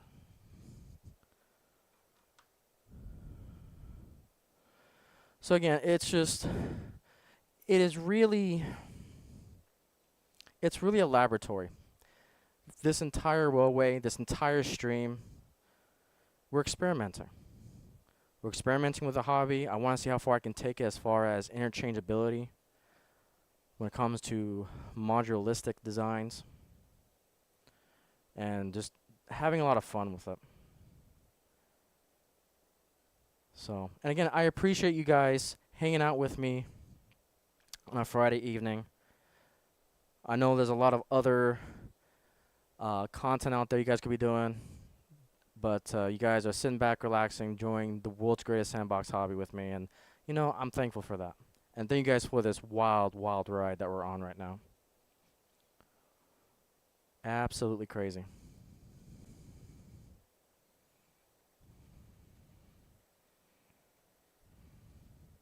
Yeah, there you go, BC Parts. Yeah, and like I said, this whole interchangeable concepts, it's not new. I'm just trying to showcase that it is possible, and let's see how far we can take it. Because imagine one day on one of these turns, I put magnets down on the corners, and the next thing you know, you'll probably see like a mountain on that corner. I can see having a mountain right there with magnets, and I can take that mountain in and out as I please. Or, I can see a whole city being attached right here. Or have a farm and being able to interchange it. Don't glue the buildings down because I can put those buildings away and store it away.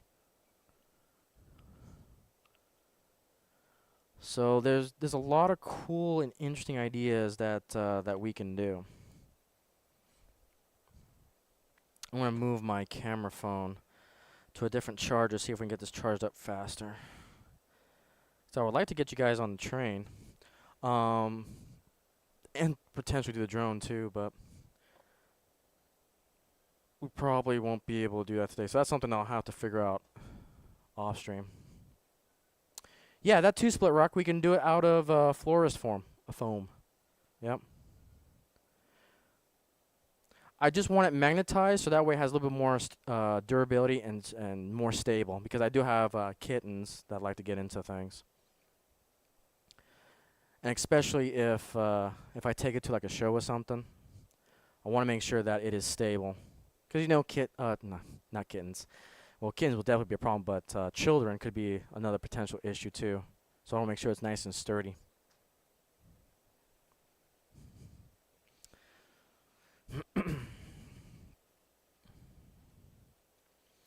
But yeah, those are you know what I envision this layout to be. Will we get there? Maybe in due time. But it's more of, again, it is a laboratory of just tech demos, theoretical concepts, and see how far we can take this hobby both from a presentation point of view and then just having fun with the hobby. Because it's not necessarily I want to take how far I can take the technology with it. You guys can follow Heath for that. It's more of the presentation of the hobby, especially when it comes to live streaming, to YouTube and all of that. I've always wanted to do a lot of things like this, and the fact that we're on this. Yeah, 30 days. So yeah, the entire month of November, I've got a video coming out every day just talking about some sort of aspect about this hobby. Again, there are some biases in that. Like I said, I focus a lot on the HO scale, focus a lot of the HO manufacturers. I try to dive into O and N and G and all the other scales, but there's so many scales to talk about that I can do. It would be like every day I would have to do like an hour video essay, which realistically I don't have time. It was just an experiment to see how much I can cover in 30 days for the National Model Railroad Month.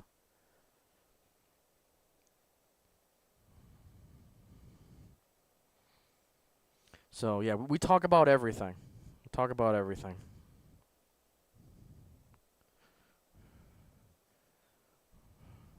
Oh, that malware only takes about 30 days to complete. Yeah, I gotcha, BCO Parts. Gotcha. Completely misunderstood you. No. It does not take 30 days to complete model railroading. Absolutely not. It's an endless journey. To pull his chain, yep. Absolutely right, Papa John. Yep.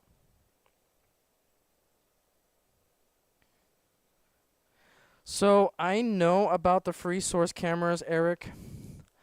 I'm just not smart enough to do the freestyle or the free source, because when it comes to free source, you have to understand the coding language. And I've taken computer science. Language I don't want to deal with.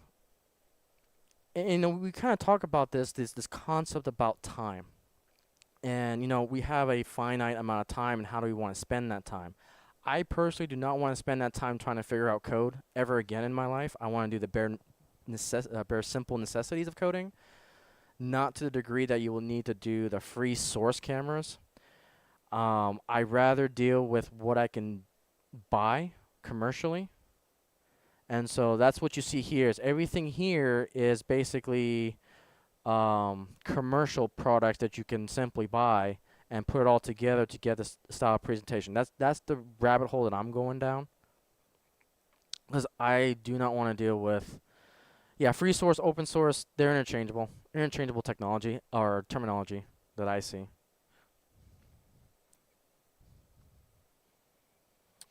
So yeah, that's I do not want to spend a lot of time trying to figure, because the other aspect of it too is that with the open source and everything, you got to understand WLAN, you got to understand IP addresses, you go into so many rabbit holes when it comes to type of this stuff. I don't want to spend time on that. I want to spend time making a concept thing work commercially and get it to you guys for demonstration.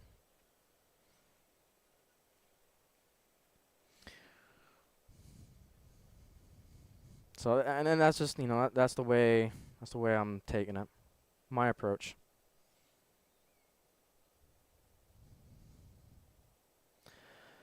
But yeah, I am planning on another thing I want to do, and this is going to go over the Veterans Day weekend.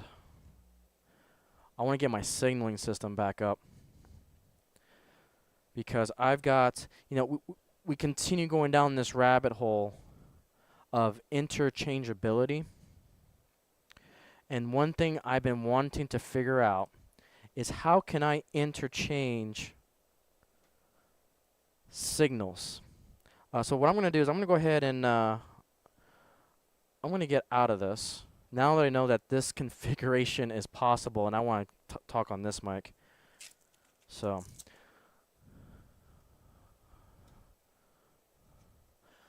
yeah, yeah. Well, let's that's a fair point too. I keep forgetting your NSCO. Yep. For HO, it's just fine, and that's the limitation of commercial products, right?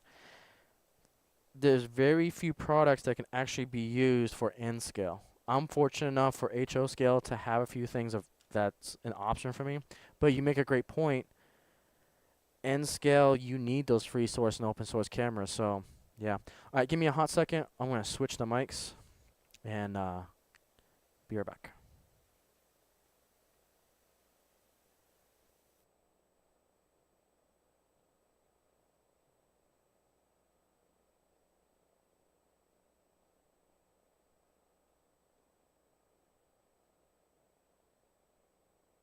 All right.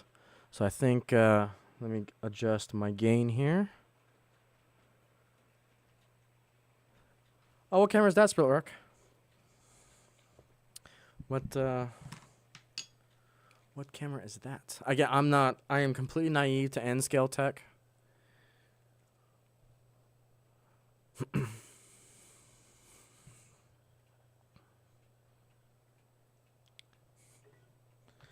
All right, Superintendent, you gotta move.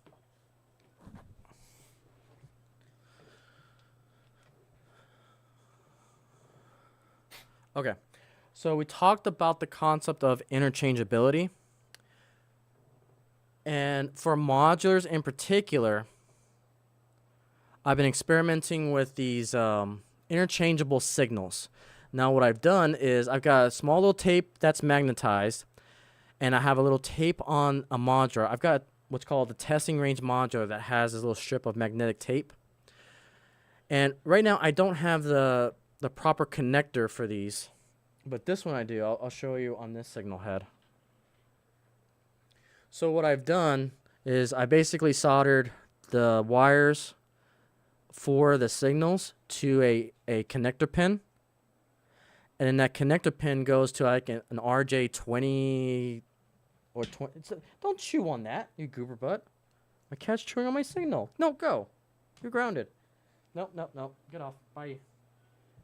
I don't want you chewing on that.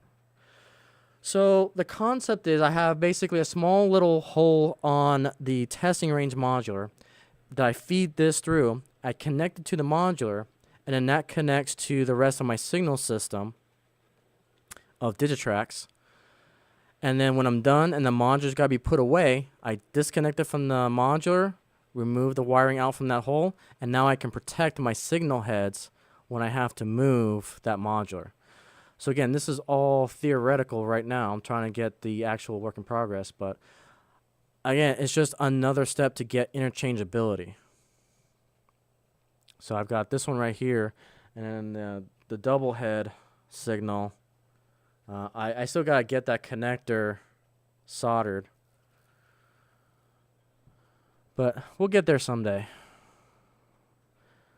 And this is why I'm really biased towards Digitrax, because I like the idea that I have one encompassing system for my entire railway.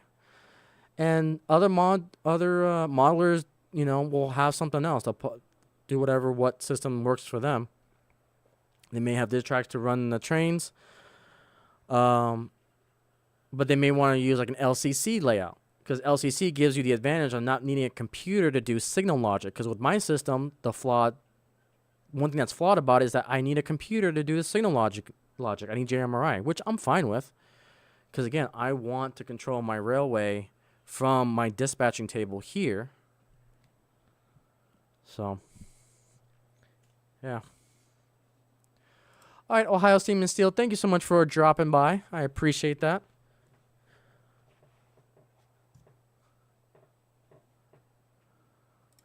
So, like I said, I am buying most of my signals. These signals I actually got from Amazon. These ones right here. I got like a 3-pack for like 25, 30 bucks, something like that. But I think they're actually on sale for like 15. It was crazy. So, and I used it as my experiment. I can't remember where this one I actually bought from a hobby store. This the double-headed signal. I can't remember what brand it is.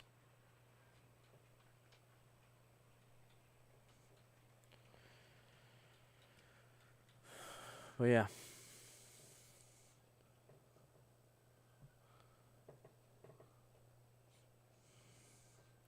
Yeah, helping each other. Gotta love it. And what's cool about this setup about the monitors, because originally I was thinking I'm going to need like a light box to really get my face lit up. But the addition of the 2 monitors actually lights up my face, and I don't look as dark as the shadow effects on my face anymore. So it's like, it's kind of amazing how sometimes something so simple can lead to a simple solution.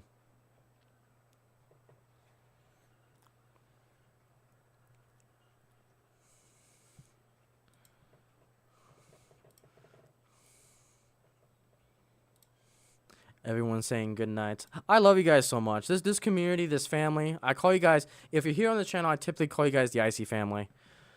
But I know you guys are part of the bigger model railroading family. You guys are awesome. I appreciate you guys' hospitality.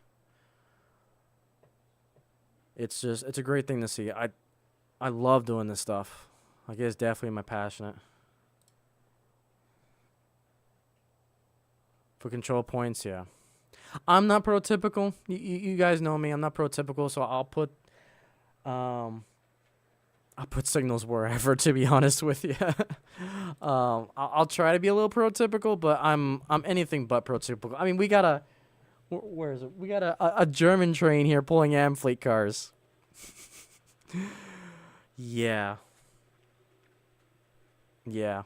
But yeah, I get what I know what you mean with your parts. It's just funny. Let's get you guys some close shots here. Yeah, I know I drive so many prototypical modelers crazy with this layout. You know, I will happily take constructive criticism, but man, there's some comments on shorts that I've been posting that it is just downright vile.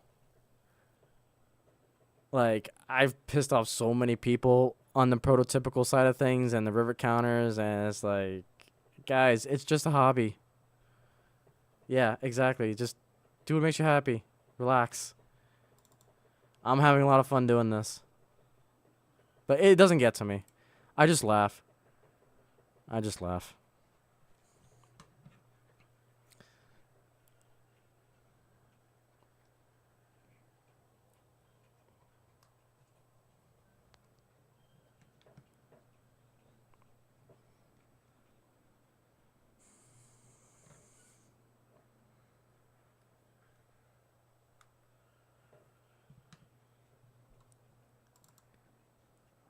Come on. Oh, no, wrong one. There we go. Let's get this one. Yeah, I'm having a blast doing this. Again, I can't thank you guys enough for watching these videos, watching the streams, chilling, relaxing with me. Such a good time. And we are really, really close to getting the emotes for you guys. That's kind of like my personal goal is to get you guys That makes you sad. I don't know. What makes you sad? What did I say? I tend to talk fast, so I apologize. I know you guys can't. I am Hispanic, so I talk really fast. So yeah, I do apologize. I appreciate that, Split Rock. Again, you guys make it fun. I'm just chilling. So yeah, I was just getting ready to check how many hours. I was just getting ready to check. Because we do have emotes on the ready.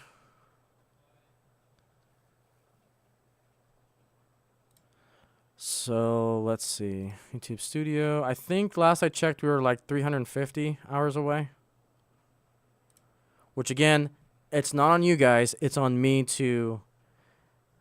It's more on me to not necessarily get videos out. It's more of the quality or just...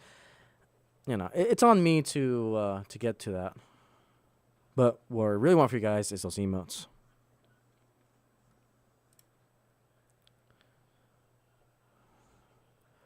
So let's see here.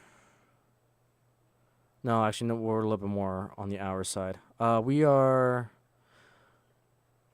625 hours away, which is not bad. And it'll probably end up resetting in December because again, it's every 365. If it resets in December, I'll be ready for next year. Because like I said, this year was more of...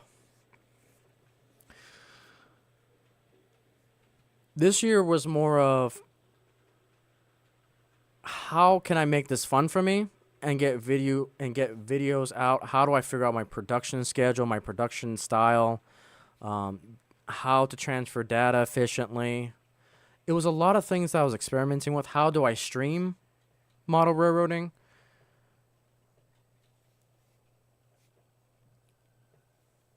So if it resets, no harm, no foul.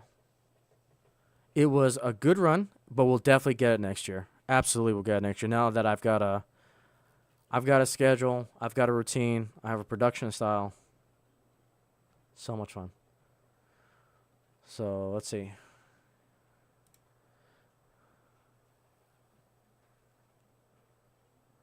Okay, says that others are trying to rage break. It doesn't bother me, Eric. It does not bother me. I just see the comments like, whatever. I have fun doing it, and that's really what and you guys enjoy it too.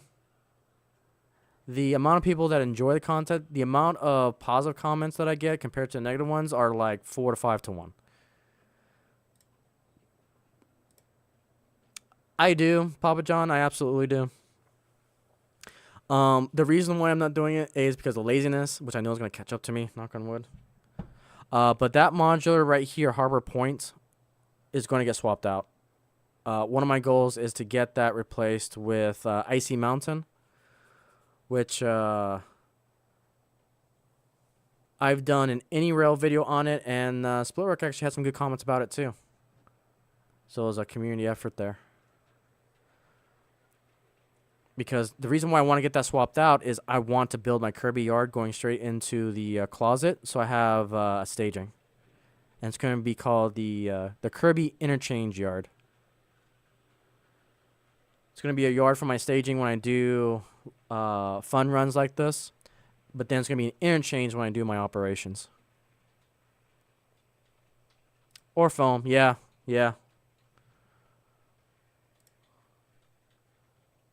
It's basically called the small camera. Interesting.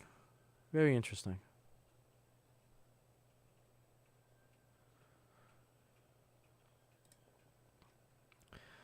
Yeah, I've got a couple of weekends coming up where I've actually got some free time finally, so we're gonna look into production. N scale, we're gonna try to get the N scale T tracks built. Like I finally got some time to do that, and I got some extra hands to help me. Try to get some N scale going.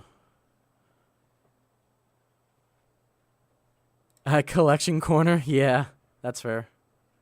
Yeah.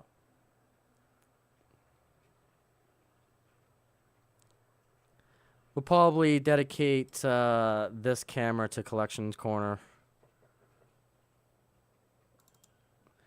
So this camera, I'm not sure if I'm going to keep it there or not. I think when I get the Icey Mountain modular built and installed there. So that's that modular. It's technically called Harbor Point, but Harbor Point is going to get, I don't want to say retired per se. It's just going to be decommissioned, is the best way to describe it. Name it. No, it's Icey Mountain, because Icey Mountain has a sentimental meaning for me because back when I was in SLOMRA, St. Louis Obispo Motor Railroad Association, there was a module called Fire Mountain that did the functionality of turns. I do have earlier videos of it on my channel. And so it's basically a clone of that modular that I built.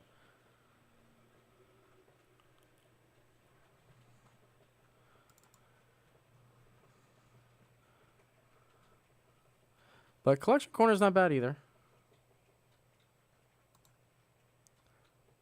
We'll probably do like a we'll probably name a building after it, probably. We can do something to that effect. Or Collection Corner building. Man, that train's kind of slick from the side here. Love it. Alright, we're at 25%. So I'll give it probably a few more minutes here and get you guys on this train. Now, the thing about this steam engine is that it is tender driven. So it's pushing the boiler while pulling the rest of the train. So I don't know its max weight that it can pull. That's something I'm going to have to figure out eventually.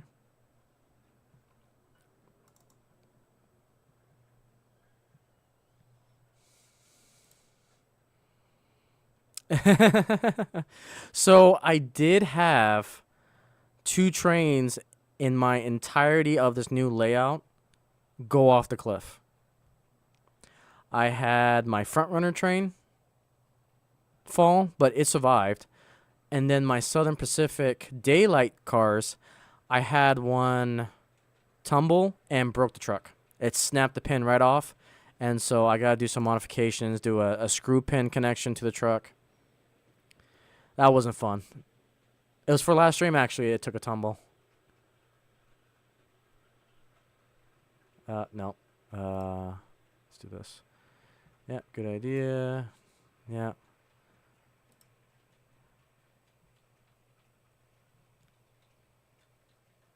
I do. So I did a video called Never Forget on Memorial Day. That is kind of my Memorial Day train.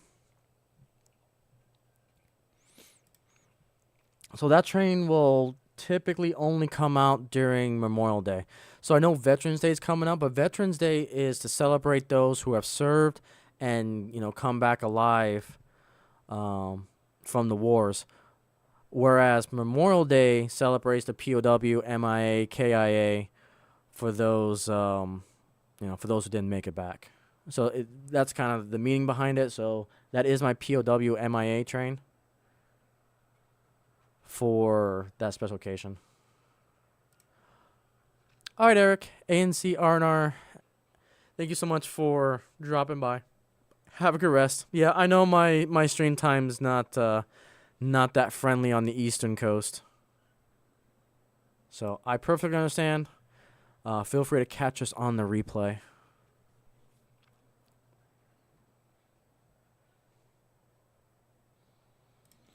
It is, but I'm happy that I have some brain power left to fix it. So, yeah.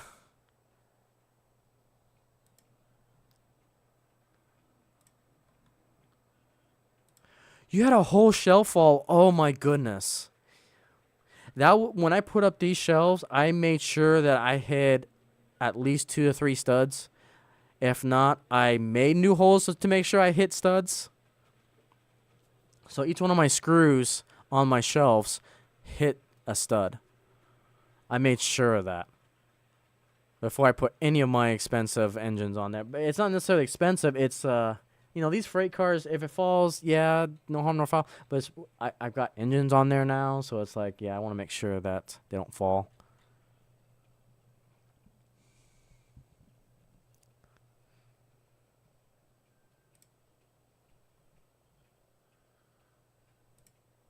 Yeah, that makes me sad.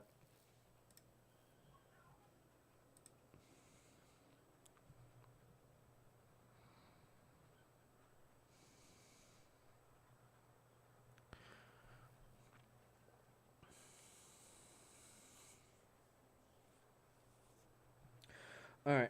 Um, so I think we're at a good point here. I'll try to get you guys some. Oh, 10 engines? Goodness. That makes me sad. So sorry to hear that.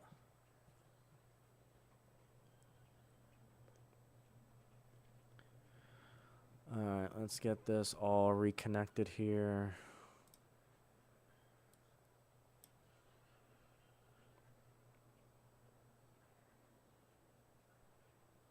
So what I would like to do is get this camera train on this engine so you guys can have some fun riding it.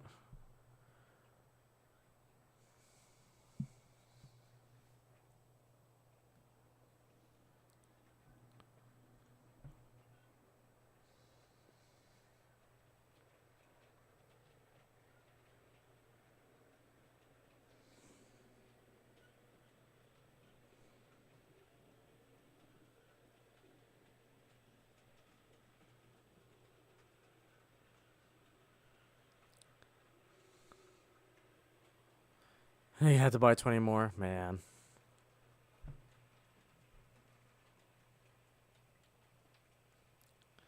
Hi, cat. Ow. That's a claw. Hi, Superintendent. Alright, let's go here.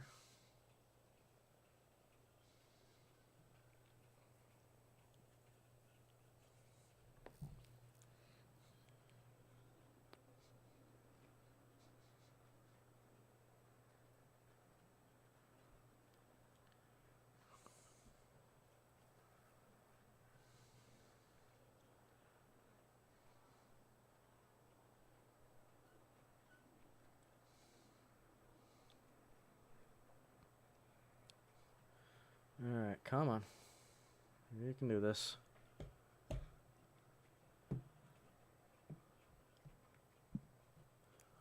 Okay, let's do this. Oh, River Aussies. Nice. Now, do they have the, are the old engines or new engines? Or actually, diesels or steam? I guess that's the next question I should ask.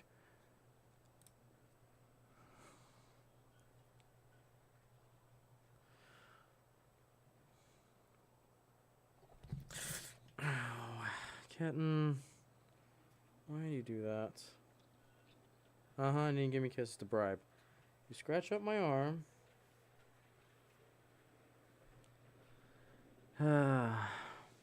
Love you, kitten.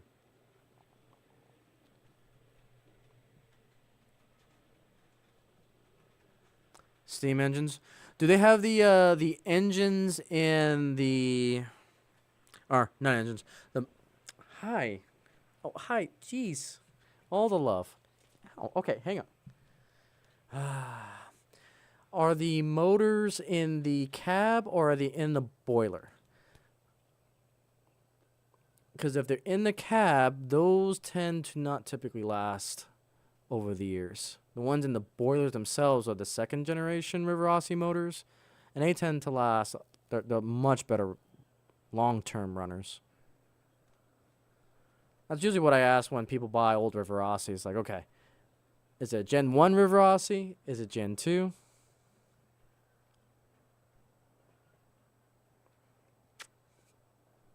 Oh, they're in the cab? Okay. So just be careful with those. Definitely get them serviced. Otherwise, they have a more tendency, if they're not serviced, to burn out. So yeah, definitely be careful because those are the Gen 1 River Aussies. They tend not to last as long as the next generation ones, they had the motor inside the boiler.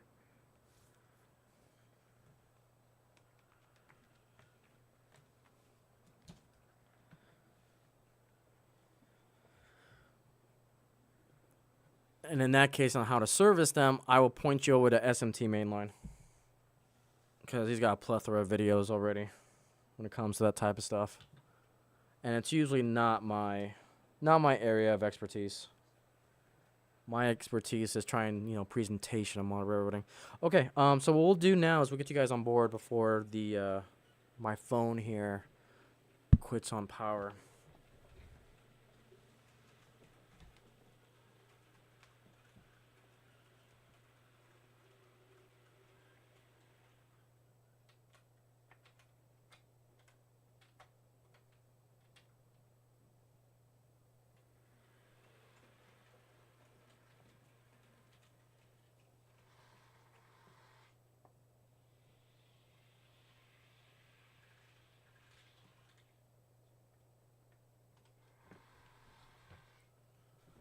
All right, let's get you guys on board.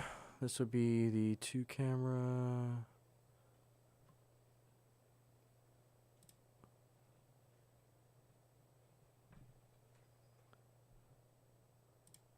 There we go.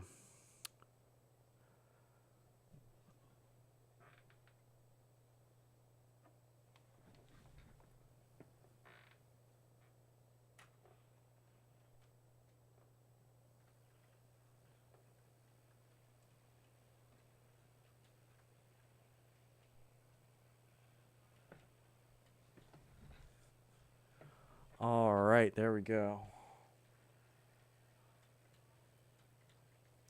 For being just a tender motor, it's doing pretty good.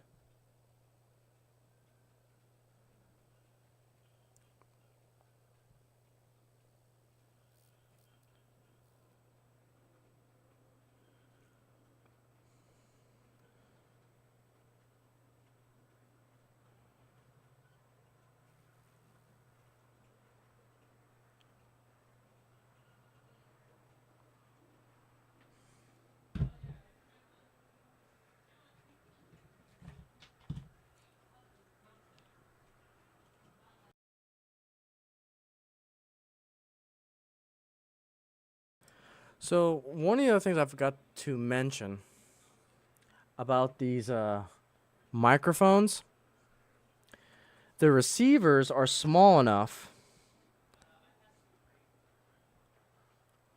So we got, here's what a receiver looks like. These are actually small enough that I can probably fit on a car, on a flat car. And I can capture the sounds coming from the engine by putting this on the actual train itself. Ideas. So I think that's something else that I'm going to experiment with in the future.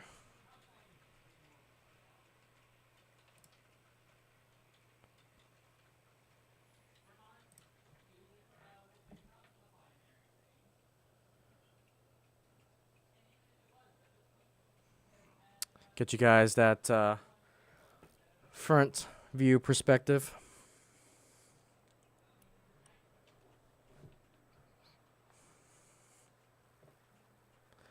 All right, welcome aboard our excursion train from our international steam engine pulling our Amfleet train.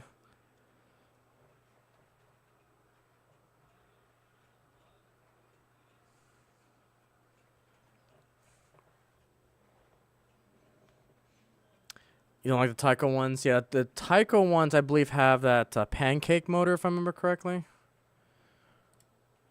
And I hate them too. I'm not a fan. I will tend to remotor those. I've got, I think I've got Tyco, and I think I got a few Bachmann that are like the really old ones.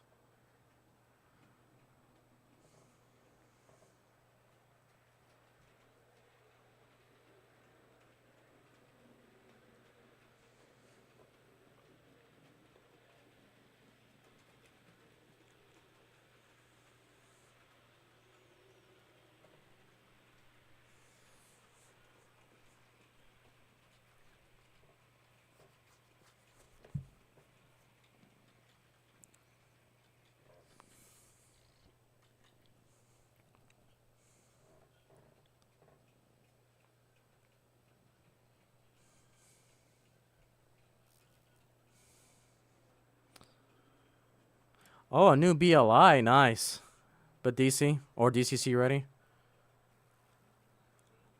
Very nice. Yeah, I don't know how BLI are with just their DC DCC ready line, or if it's just straight DC. Um, I'm more familiar. Oh, DC with sound. Okay, nice. I've got an older BLI, the T1 from PRR. That's DC with sound. I'm eventually gonna to convert it over, but it's a very low priority engine for me because it requires such a big turn radius.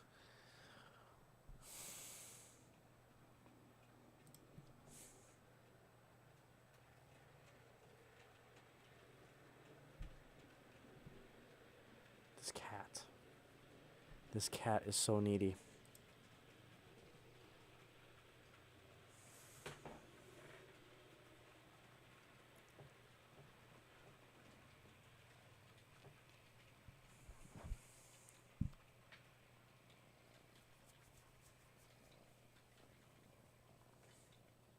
You're so needy, cat.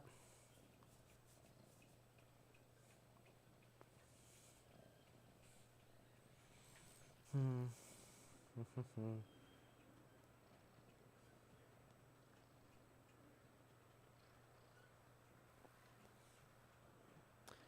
Oh my goodness. She's just melting in my freaking... Wow, look at this. Just melting. Absolutely melting. And now I'm stuck. Should I move up a little bit? You're such a baby. You know this? You're such a baby. Such a baby.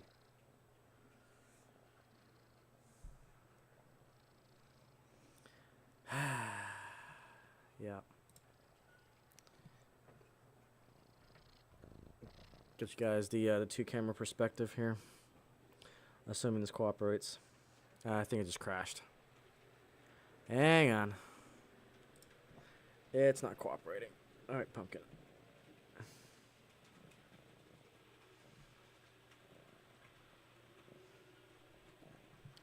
Wow, that epically froze. Alright, come on. You can do it. So this engine is going to be extremely tough. I would have to completely like redo the entire works of the engine, because I would have to put the motherboard inside the boiler and run the wiring to the tender so I can get room for speakers. Because they put everything in a tender. The motor's in a tender, the wheels, the gear sets, everything is in a tender.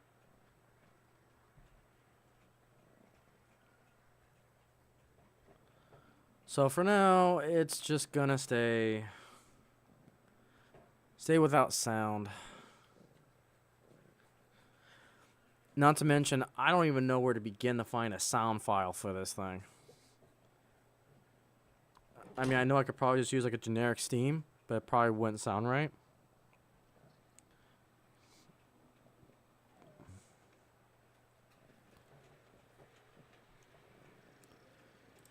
Alright, get you guys back on board here. You're cute. And you're needy.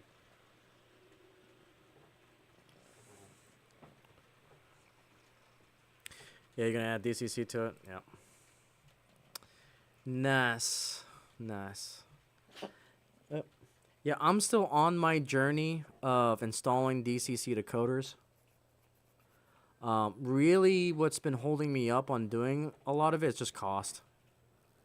I've been focused on so many other projects right now that I do have 3 more Digitrax decoders, like the really cheap Digitrax decoders, to convert some of my more easy DCC, not easy, DCC ready locomotives over.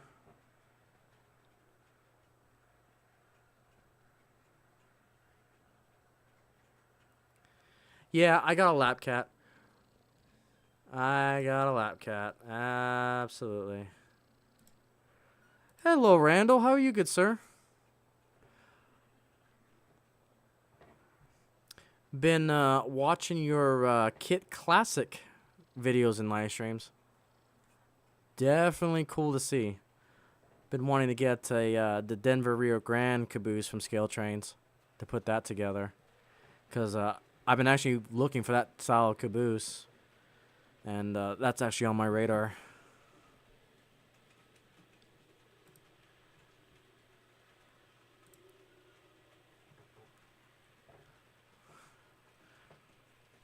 Your train club would help you. And see, that's the great thing about this hobby.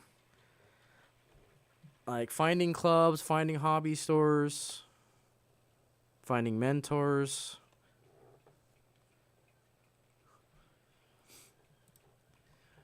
Oh, no worries, Randall. I appreciate resubbing. That's the thing about YouTube.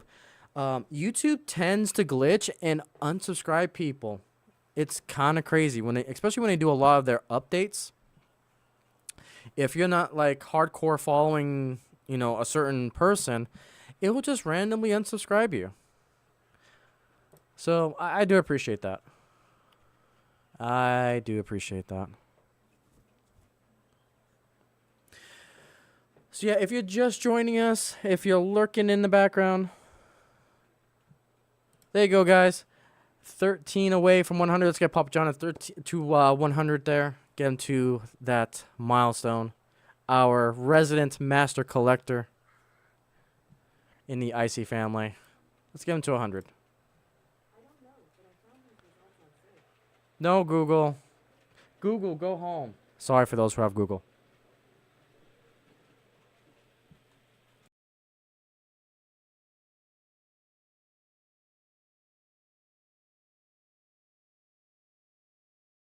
There we go.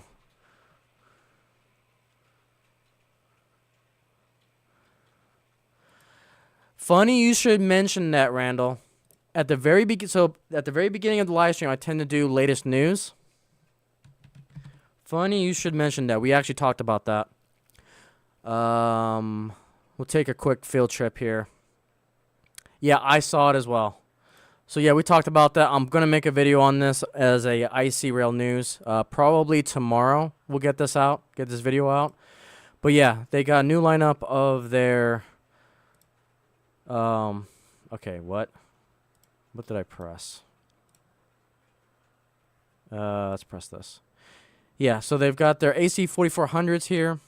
Your cat named Google. No, my cat's named Mary, but yeah. So yeah, Scale Trains announced their latest AC 4400. And so we got UP, KCS, Ferromex. The one that I'm probably going to grab is the Chicago Northwestern Operation Lifesaver, because imagine having my big boy, the 2 water tenders, this engine, and with my CNW Heritage passenger cars. I think that'll look gorgeous. So I'm probably going to grab me one of these. And to be honest, for 305 for a river counter, that feels like a good deal to me. That feels pretty good. I think that's a really good price for DCC Sound equipped. But either way, I'm probably going to go after this one.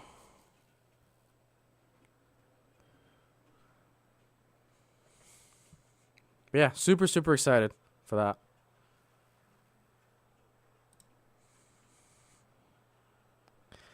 The Ferromex units, nice. Oh, Randall. Ooh. I've got a Railfan video you may like. I was able to capture BNSF, 2 BNSF, and 2 Ferromex with both schemes. I was happy when I caught that train. It's like, ooh, I don't have this yet. But I'll probably be coming out, I don't know when I'm going to, probably next week. That's in my queue of videos to get out. Hopefully soon. So yeah, love it. Love it. Yeah, and we also talked about the big boy is going to be doing their Four Corners tour 4014 next year for 2024. They're going places like to Illinois, to Dallas, to Houston, and a whole bunch of Salt Lake City.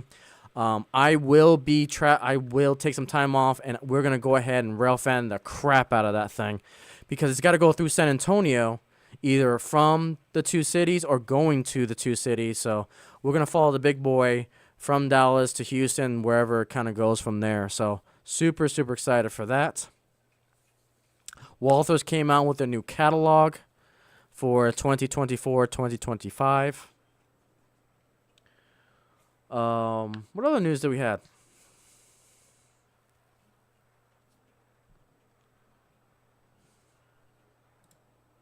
Nice.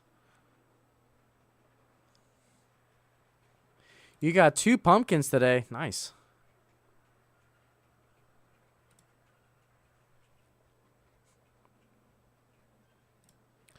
All right, let's get you guys back on board.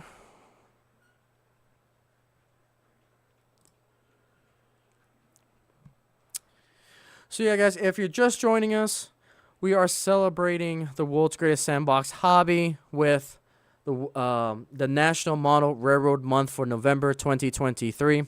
So we are celebrating that today. We are celebrating a salute to fantasy trains. So that's why I've got our International German locomotive pulling our Amfleet cars, because why not? That's the great thing about the hobby, is that we can mix and match to have fun. And also what I've been doing on the channel as well, I have 30 days worth of videos that I've got set up, just trying to capture everything that is great about this hobby. And I only got 30 days to do it. So the first 3 days we talked about how I got into the hobby, what the definition of model railroading in my eyes, and then today we're just celebrating fantasy trains. So we are on the journey of model railroading, because it is a great month that we can celebrate this hobby and just go ham. Again, as a reminder, no live stream next Friday. I will be going to the general meeting for the San Antonio Model Railroad Association, my local club that I go to, and help out a lot in. But a week after that, we will be doing our first operating sessions on this layout. It's just going to be me, because I'm going to solo it and just try to experiment with it with our new wireless setup that we got going.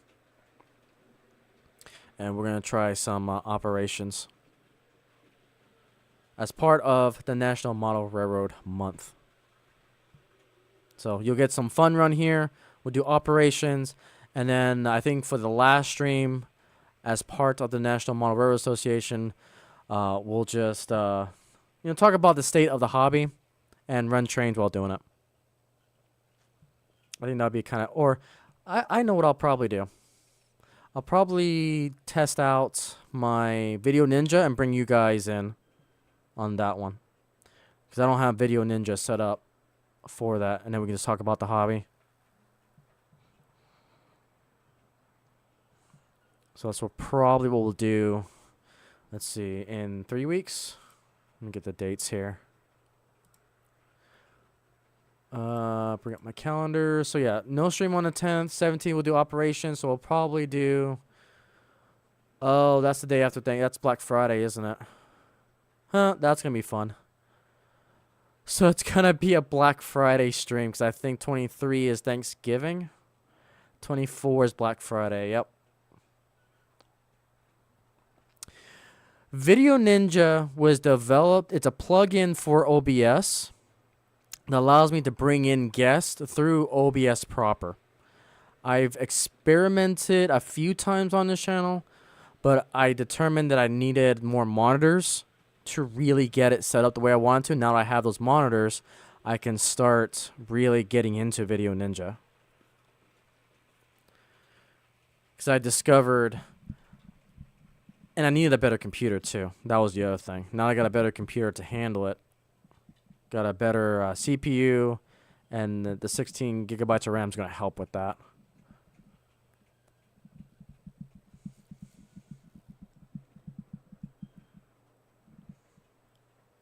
Yeah, it used to be called OBS Ninja. I was made aware of this from Heath.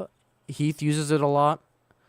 It does have some limitations, but I want to continue to experiment with it. because I'm not a big fan of StreamYards, especially for what I want to do.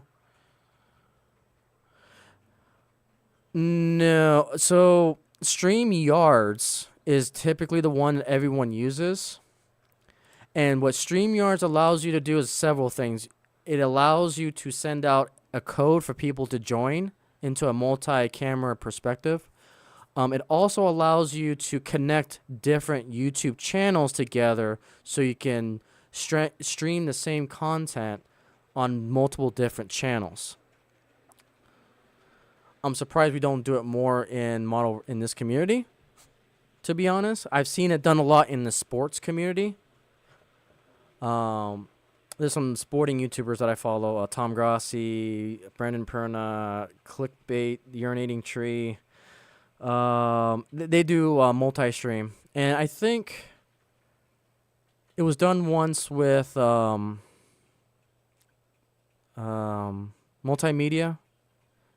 Sparky, and Mini Prince. They did it one time, which was pretty cool.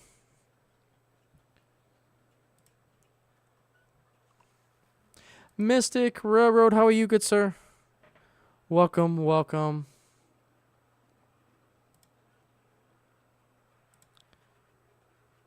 So as I was kind of saying earlier, we'll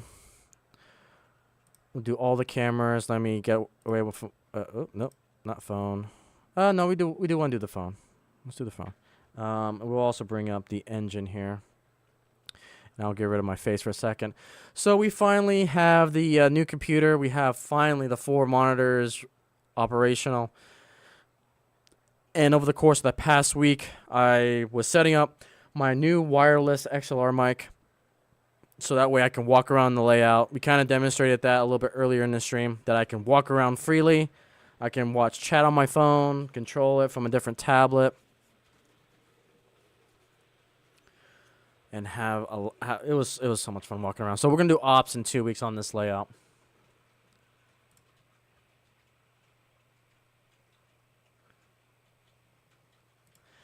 No. We're all family here. I'm just a simple man, just showcasing the world's greatest sandbox hobby.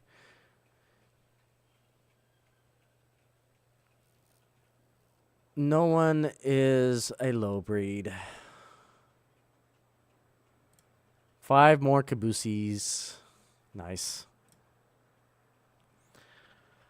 So yeah, today we are celebrating fantasy trains for the National Mono Railroad month. And so today we are debuting our brand new fantasy train. This is Ferry VR's European steam engine pulling the Amfleet cars.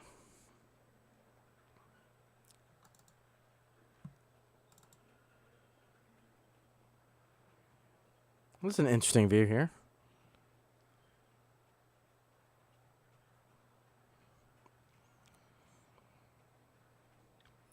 If you guys got anything coming up for your channels, feel free to advertise. What do you guys have going on in your neck of the woods? I know all of you guys are content creators for the most part. Feel free to shout out what you got. I know you guys are doing your equal parts and trying to showcase this hobby, which I absolutely love and respect.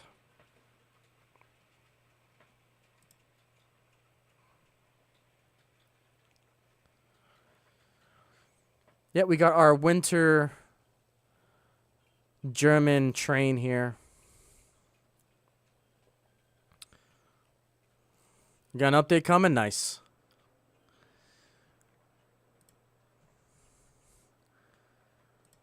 Yep, I love the fancy trains.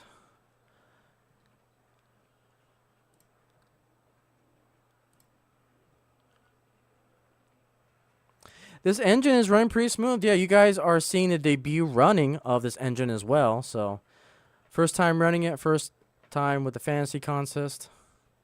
This is actually my first tender-driven engine I'm running too, ever in my life. My first European train running in my life. So yeah, there's a lot of firsts for this stream. First time that we're able to walk around the layout freely. Northern VIP inspection train, nice. Very nice. Yeah, I'm excited. For as far as train shows, like I said earlier, there is a Lionel event going on in Austin that I'll probably go to in December. More than likely, we'll try. We're still kind of on track for Amherst. Kind of the decision point is going to be at the end of this month, if I will go or not. February is the San Antonio Motor Road Association's train show. April is New Braunfels train show again. And I think that's it until the second. No, it'll be Timonium, probably be the next one after that. Because I do have planned. It's more than likely I'm going to go to Timonium in October next year. That's one I definitely want to get to if I can't get to Amherst. Because my goal for next year is to visit at least one Eastern train show to try to meet up with you guys.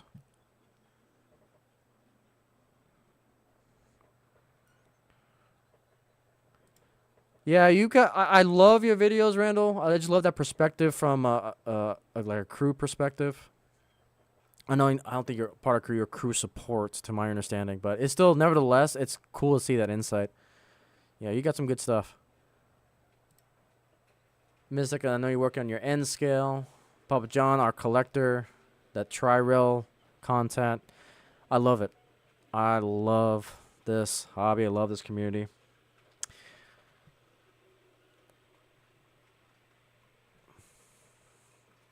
It's getting to the point that so much model railroading content is coming out that I typically have to do it in 2x speed so I can watch it all. I've learned really quickly to do everything in 2x speed.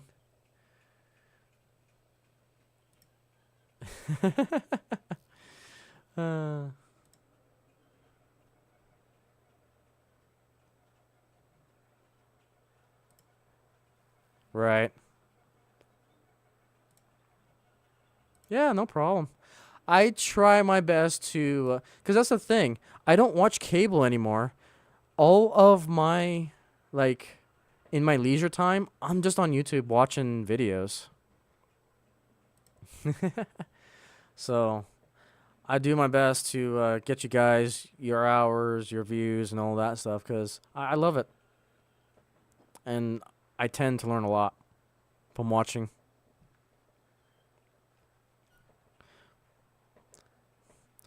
And if I'm typically not chatting in this stream for like a podcast, I'm typically editing videos in the background. Like tomorrow, I'm in this routine where, okay, Saturday mornings, I wake up, I start recording videos. I have my alarm set for Back on Track podcast in the morning. Put that on, do more videos, say hi, and then just continue. I'm in this constant routine. And then Saturday nights, got my alarm set for Wacky Weekend podcast with Artie. Do some editing, listen to that in the background. So it's just like tuning in on a TV. I love it. One of these days, I'll make like a TV guide for all of the main podcasts. But yeah, my time slot is typically from 8 p.m. or 9 p.m. Eastern Standard Time, and I typically stream for 2 to 3 hours. And it just depends on the liveliness on you guys. If you guys are really chatting it up, I tend to be more energized, so I tend to go for a while. But that's usually when I stream. Oh, come on. Stop glitching on me. There we go. But this is really the only time that I can stream. I'm so busy the rest of the week. I'm either working IRL, doing schoolwork, or editing videos, or taking care of the family. So as far as streaming wise, this is usually when I can stream. On the right hand side there, if you're new to the channel, I have a sticker wall. I do have a P.O. box. You'll find that on the P.O. box link down below. If it's not there, you can find it on my website at rayronvr.com. And just find the button that says P.O. Box/contact, and you'll get the P.O. Box information. So if you send me a sticker, I'll put it on that sticker wall, and typically it'll get displayed on these live streams. And you guys as well will be part of the Icey Railway layout. School is going good. I got one major course done. Well, I got one more class, and I'll be done for this semester, completed. And then I still have I may have 2 more semesters to go, and I'll be done with this stupid thing. Because working on my master's, don't want to, but have to. So, I pretty much don't have a life per se. And it's like, yeah, I work a lot. I'm a workaholic. I basically have like 3 full-time jobs. But this is my relaxation. It's a good type of work for me.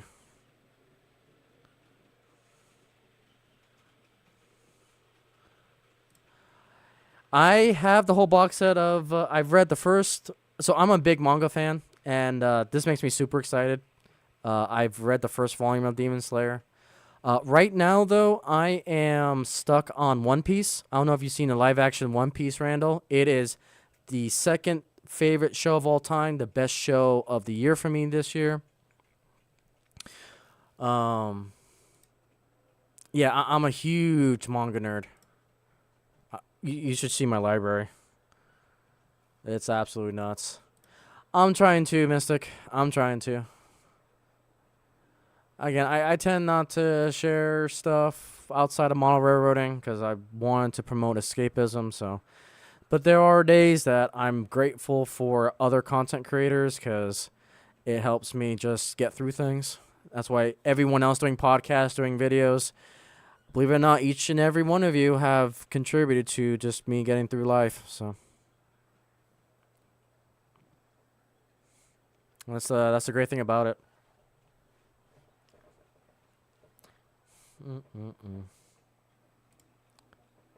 Yeah. So the One Piece live action, it's a little bit different than the anime if you've seen the anime, but it is adapted properly. And I am so thankful because a little off topic. So I'm big into pop culture, and just seeing what's happening in pop culture makes me really sad. Again, I'm not going to go too much into the details with it, but seeing One Piece adapted the way it was between the anime and live action makes me super happy. My wife and I, we are our whole family, my stepson and my wife, we are binge watching the anime, and right now we're in the second almost fight of the crocodile. If any of you watch One Piece, it's a lot of fun. I love One Piece. Love it, love it, love it.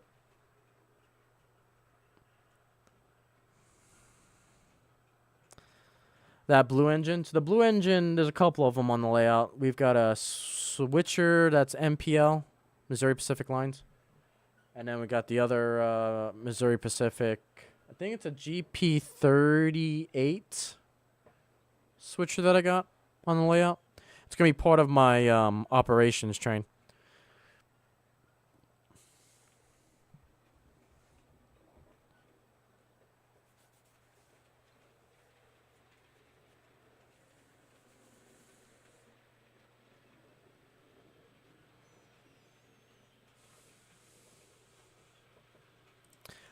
Yeah, I need to finish, on top of everything else that I need to do, I need to finish, I want to finish the manga first before I watch the anime, because the way I typically do Japanese entertainment, I tend to read the manga, watch the anime, and then watch live action. One Piece is the exception, because I went with the live action first. Because I know with One Piece, there's like so many, they're up to like volume 1082 or something like that, 1083, I can't remember.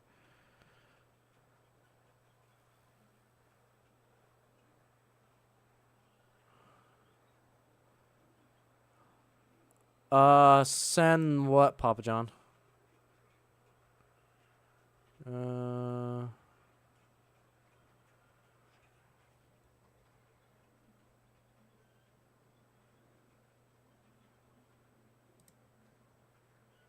Sorry, I think I missed something.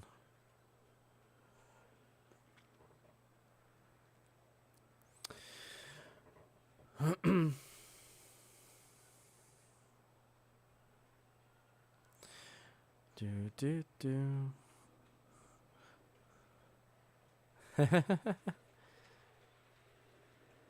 Word.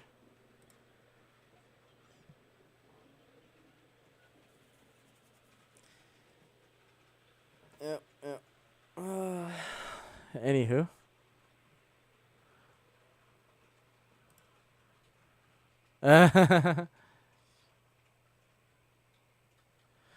Okay, so One Piece is on Netflix. The live action and the anime are on Netflix right now.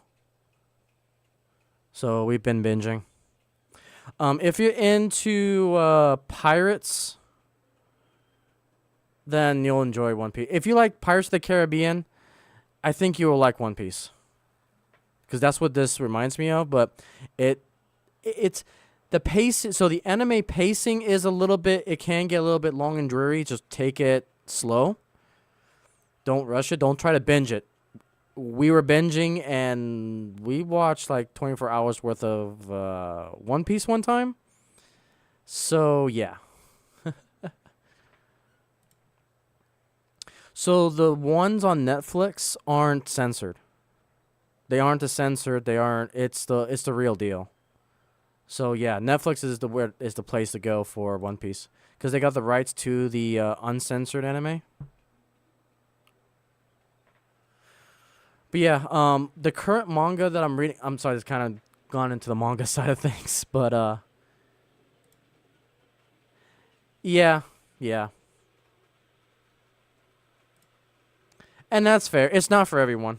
Entertainment is a niche thing, and I'm one of those people that I love pretty much anything from Japan at this point. Like, I tuned out of Marvel, I tuned out of Star Wars a long time ago. But I got into manga and never looked back. So a lot of my entertainment is either model railroading, YouTube, or just reading manga books. Like, the manga that I really enjoy right now is Komi Can't Communicate. The newest volume just dropped. I think you like them too, Randall. But I like that series. That's the one I've been binging the most recently. Yeah, yeah.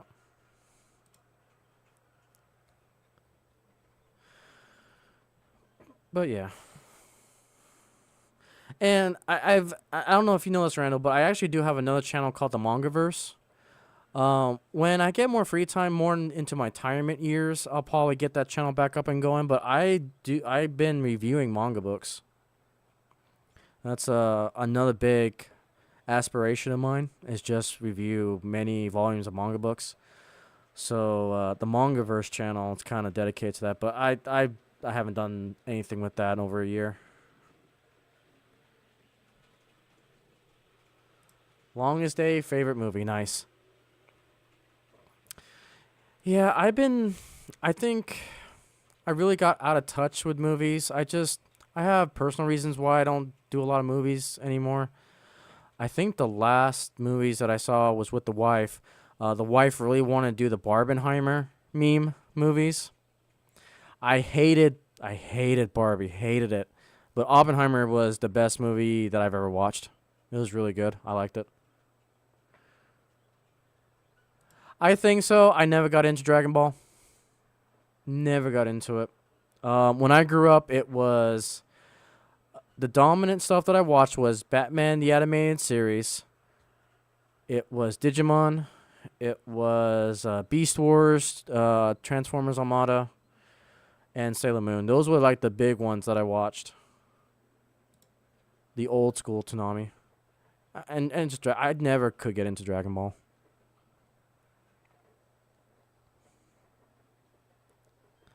Oh, Planet of the Apes. Yeah, there you go. I watched a few of the movies.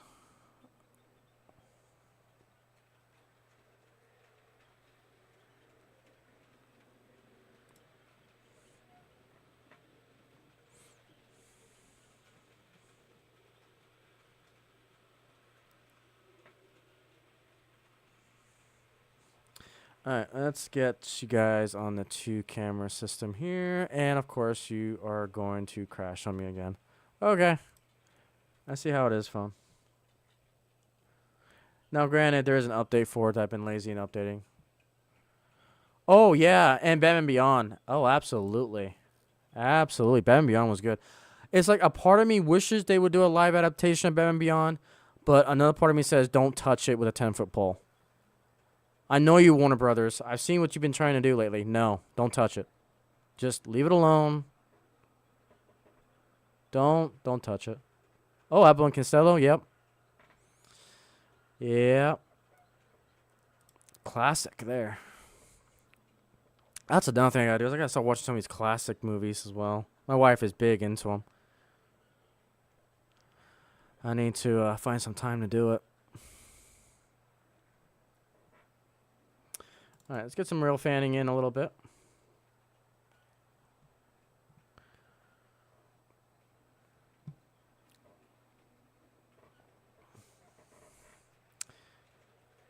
What's on second?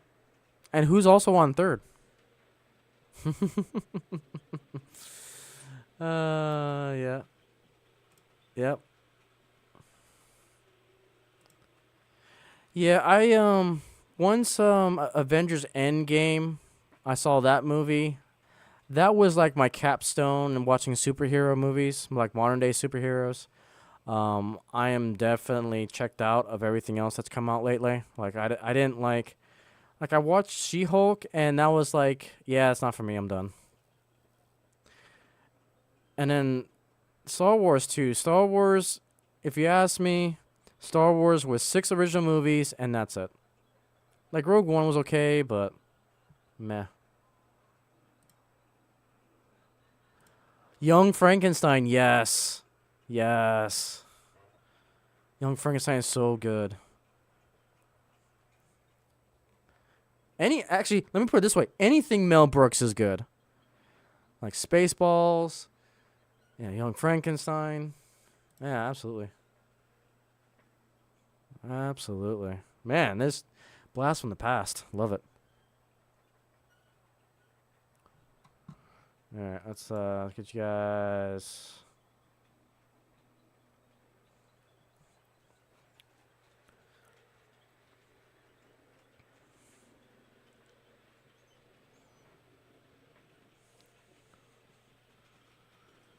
Ex Machina, yeah, or World War Z. I haven't watched World War Z. I don't think I've seen Ex Machina yet. I think that's one that's on my list I want to watch. But like I said, I'm on a One Piece binge. Matter of fact, after the stream, the family's gonna binge watch some One Piece, some more One Piece.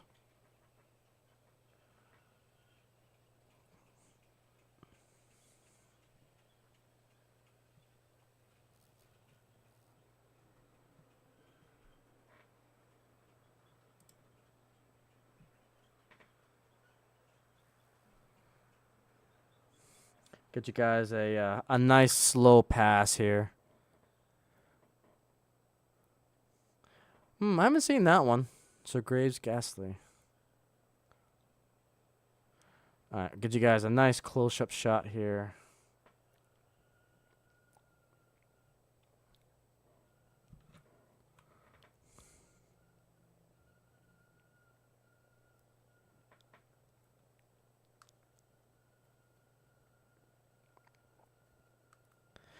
No such thing, Papa John.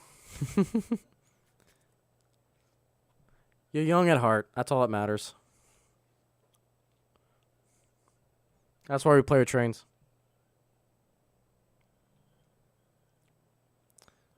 I always keep telling myself, the minute you start thinking that you're old, you become old.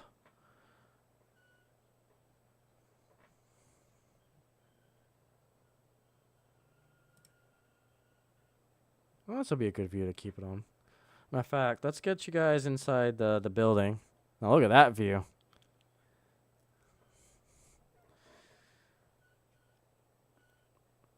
Oh, that's why. I'm not big into horror films. Yeah, you leveled up, apparently.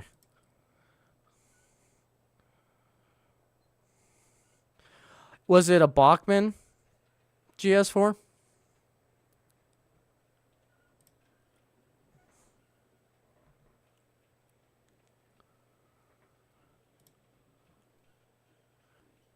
Gosh dang it. Camera.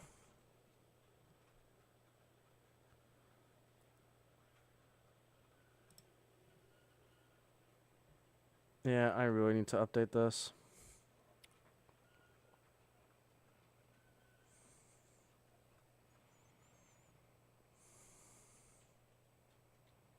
Hits people, yeah.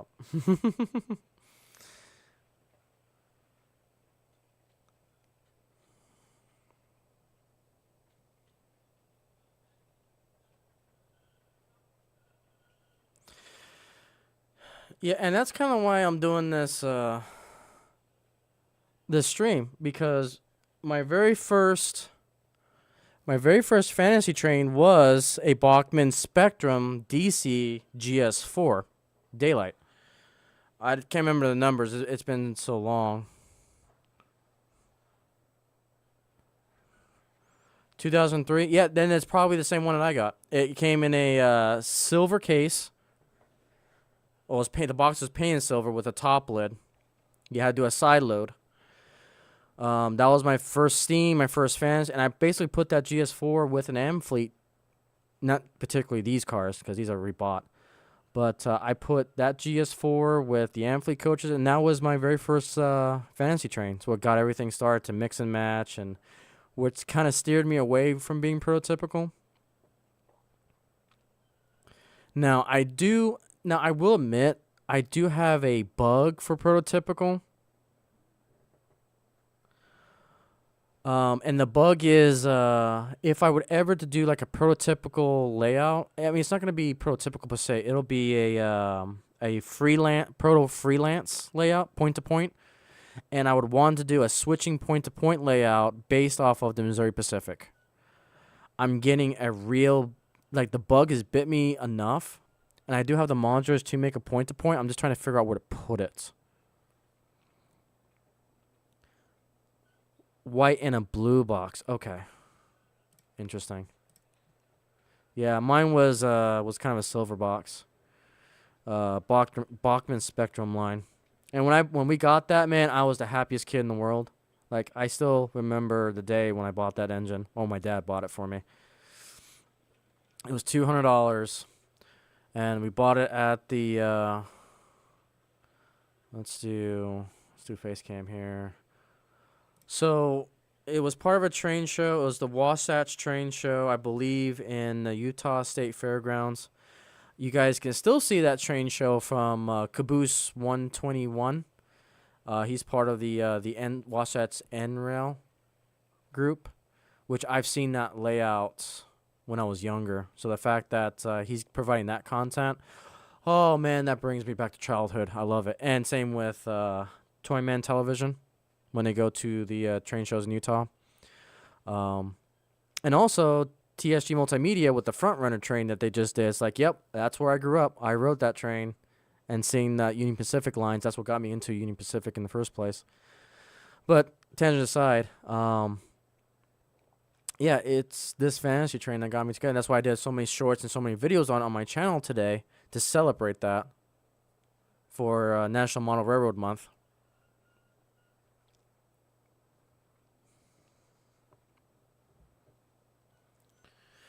But just like any other Bachmann Spectrum steam engines, the one that I had broke, the gears broke off, and that was the end. Because we didn't have the knowledge how to repair it. And then we had our main drive engines get off sync, and we didn't know what quartering meant at the time. Now I know what that means. I could probably fix that engine, but I still got to replace the gears, which, yeah. I'd rather just order a new one, which I did. I'm still waiting for my BLI GS4s to come in, because they did a second run of those. And they were supposed to come out in September, and then they got delayed to October, and now they got delayed till the end of the year. So, yeah. I don't know when I'm going to get those GS4s in. They did have a sample of it at the National Train Show when they were here in Texas. But for now, we got the Bachmann. The Bachmann for now will get me through. And then as soon as that BLI one comes in, this one's going to be a shelf coin. I'll display it at work.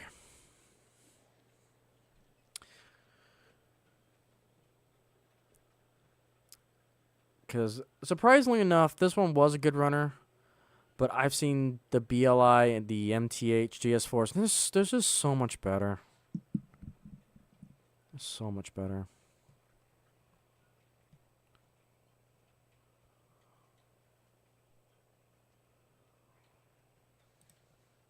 Nice. Well, I'll be looking forward to it. Yeah, you do a lot of simple reviews. I like it too. Yeah. I can't. I've got another mega project I've been working on, but this one's been taking a long time. I think I'm in the 4th month of this next mega project. But I don't know. It's my style of reviewing a product, but it's not going to be your typical style. Like, I want it to be different. And so I filmed a couple things, but I'm not sure if I'm satisfied with it. More to come on that. And then with the mega project in November for National Mono Railroad Month, and then I got one that I got done in December. It's kind of taking my time away from it, but.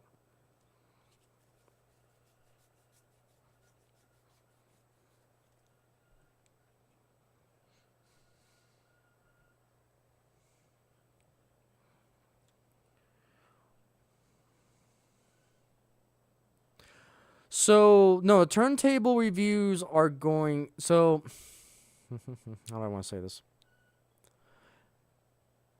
I want to continue to do... It's not necessarily... It's turntable spotlight. When it comes to reviews, I typically take the approach of TSG Multimedia, the way he does it. It's not like having an opinion on it, per se. It's just showing the model. But the thing is, I show the model this way too, just running it around. Like, for example, this is actually a perfect example. I could have done a review on this locomotive, but why do I want to do a review when I can actually just have it running on the layout and you guys can see for yourself? I can do a live presentation of the model versus a review. And it doesn't go, I'm not bashing any review videos. It's just my take on reviews are just a little bit different. But I do need to get back into the turntable spotlights, because that used to be my bread and butter way back in the day. I used to do a lot of things with a turntable. And to be honest, I got to give credit to Derail Daryl, what he's doing with his turntable, because mine's actually motorized. And what he did with putting the scenery on the turntable is actually flipping genius. So I may steal that idea as well and do it for the turntable highlight. Another thing that I've been wanting to do too is I want to do here's the other thing. If I want to do a proper like spotlight video, I actually want to have a proper HO turntable too. So that's why I've got that on hold, because I want a turntable to actually do a proper turntable highlight or spotlight, whatever I call it. So I've been brainstorming on how to take it.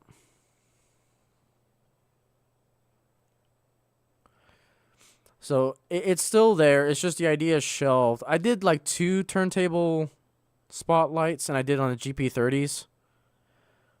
I feel like I should do more.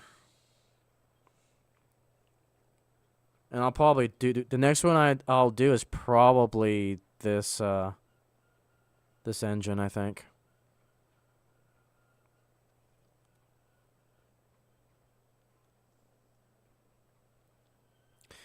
But what I was originally going to do is that turntable highlight was going to get morphed into this new mega project that I'm working on, and turn into a mega video for a review per se. But I've run into, I guess the best way to describe it is that series, I've kind of stumbled into a writer's block with it.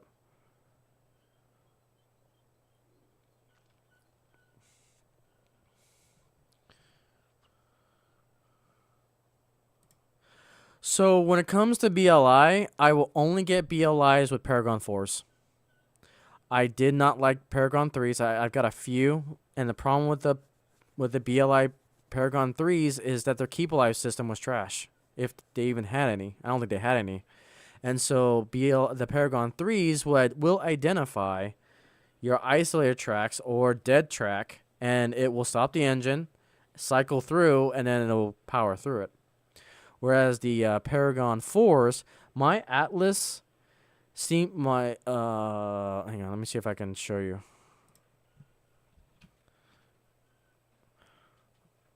So back there, I've got a 442 Atlas, or Atlantic BLI with a Paragon 4, and that has been the best runner I ever had. Never derailed once. That was not caused by human error. And it never stalled once. And I've got centipedes from them that have Paragon 4s, the UP centipedes that I have. No issues. I've got my Western Pacific BLIs that I got for my Zephyr that you've seen in a couple of my videos lately. No issues. I am a huge, huge fan of Paragon 4s right now. So they're easily my top 3 favorite decoders. The first one being Blue Namis. I want Blue Namis. I love Blue Namis. I love what they can do. Then Tsunami 2s, then Paragon 4s. So that's really my top 3 decoders.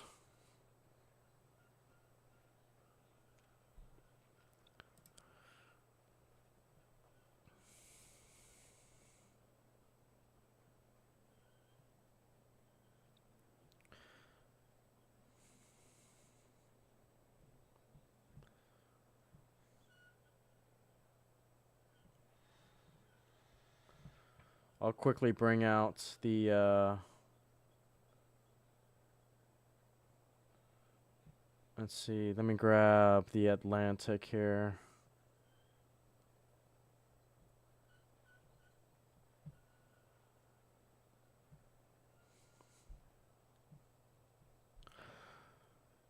All right, so this is the Atlantic.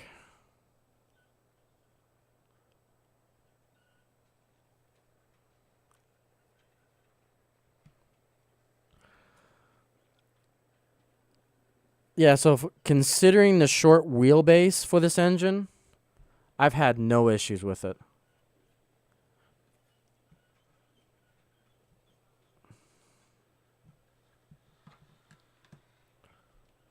It's been a while since I've run 2 engines on this layout.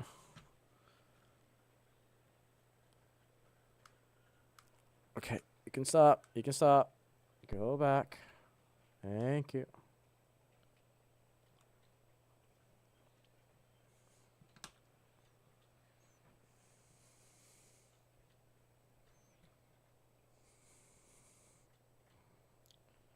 All right, let's get you guys back on board here.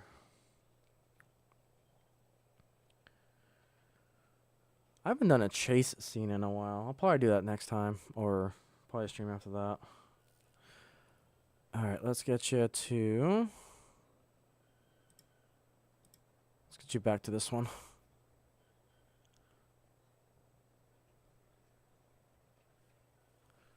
Boy, that's a dramatic power difference. Interesting.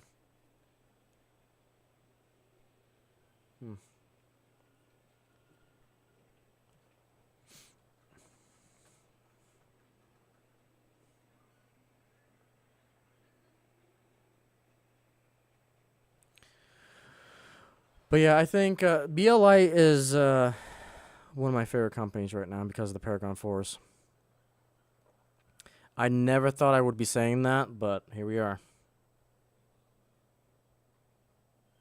The only thing about BLI steamers is you got to be cognizant of that smoke box. I turn mine off because I don't want to say I'm allergic, but I get some really nasty headaches with smoke. So I turn my smoke boxes off. I don't use any of those features.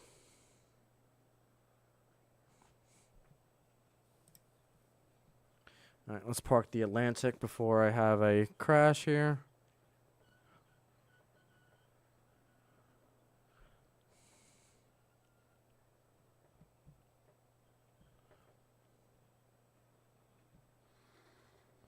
We'll throw that switch there. bring it on in.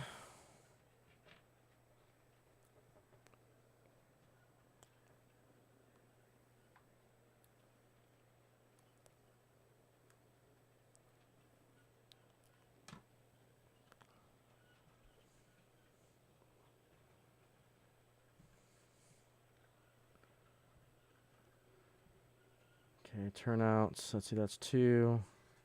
Close that turnout. I love the fact I can control these turnouts from my tablet. It's so convenient.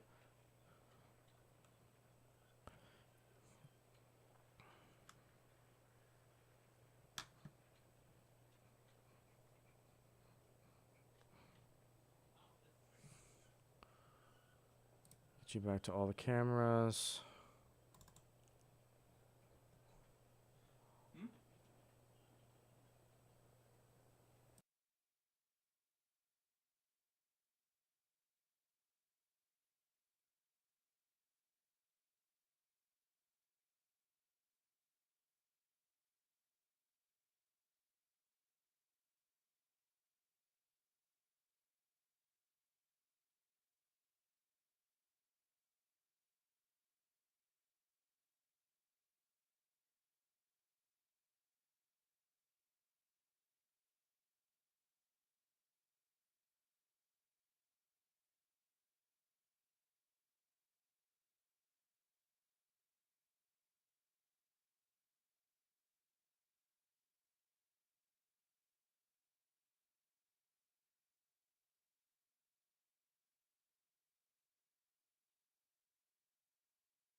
Alright, get you guys some more views here.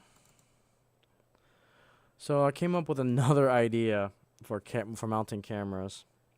And it's like one of the most stupidest, simplest ways of doing it. I'm planning to make like an L bracket to attach to a modular. And then those security cameras that basically attach upside down that you can attach to like a roof or to a ceiling and just mount on one of those so you can get an over perspective of the layout. And what's kind of cool, if it works the way I think it's going to work, it should be able to automatically track the train going through. So it has that motion tracking. And I think that'd be kind of cool. So that's something that I'm going to dig into a little bit.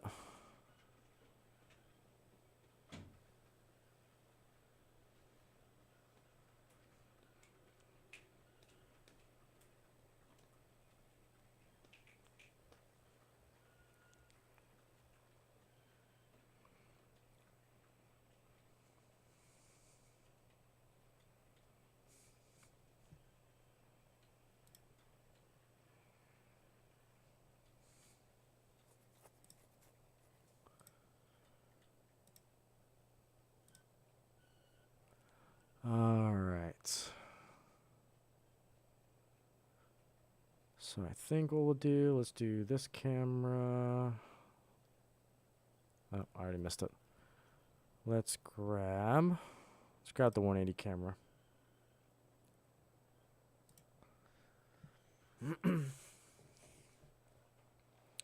All right, we have reached the yellow to the red signal for our engineer. We'll have it stop on the showcase here. The showcase camera. And we'll park it next to our GS4.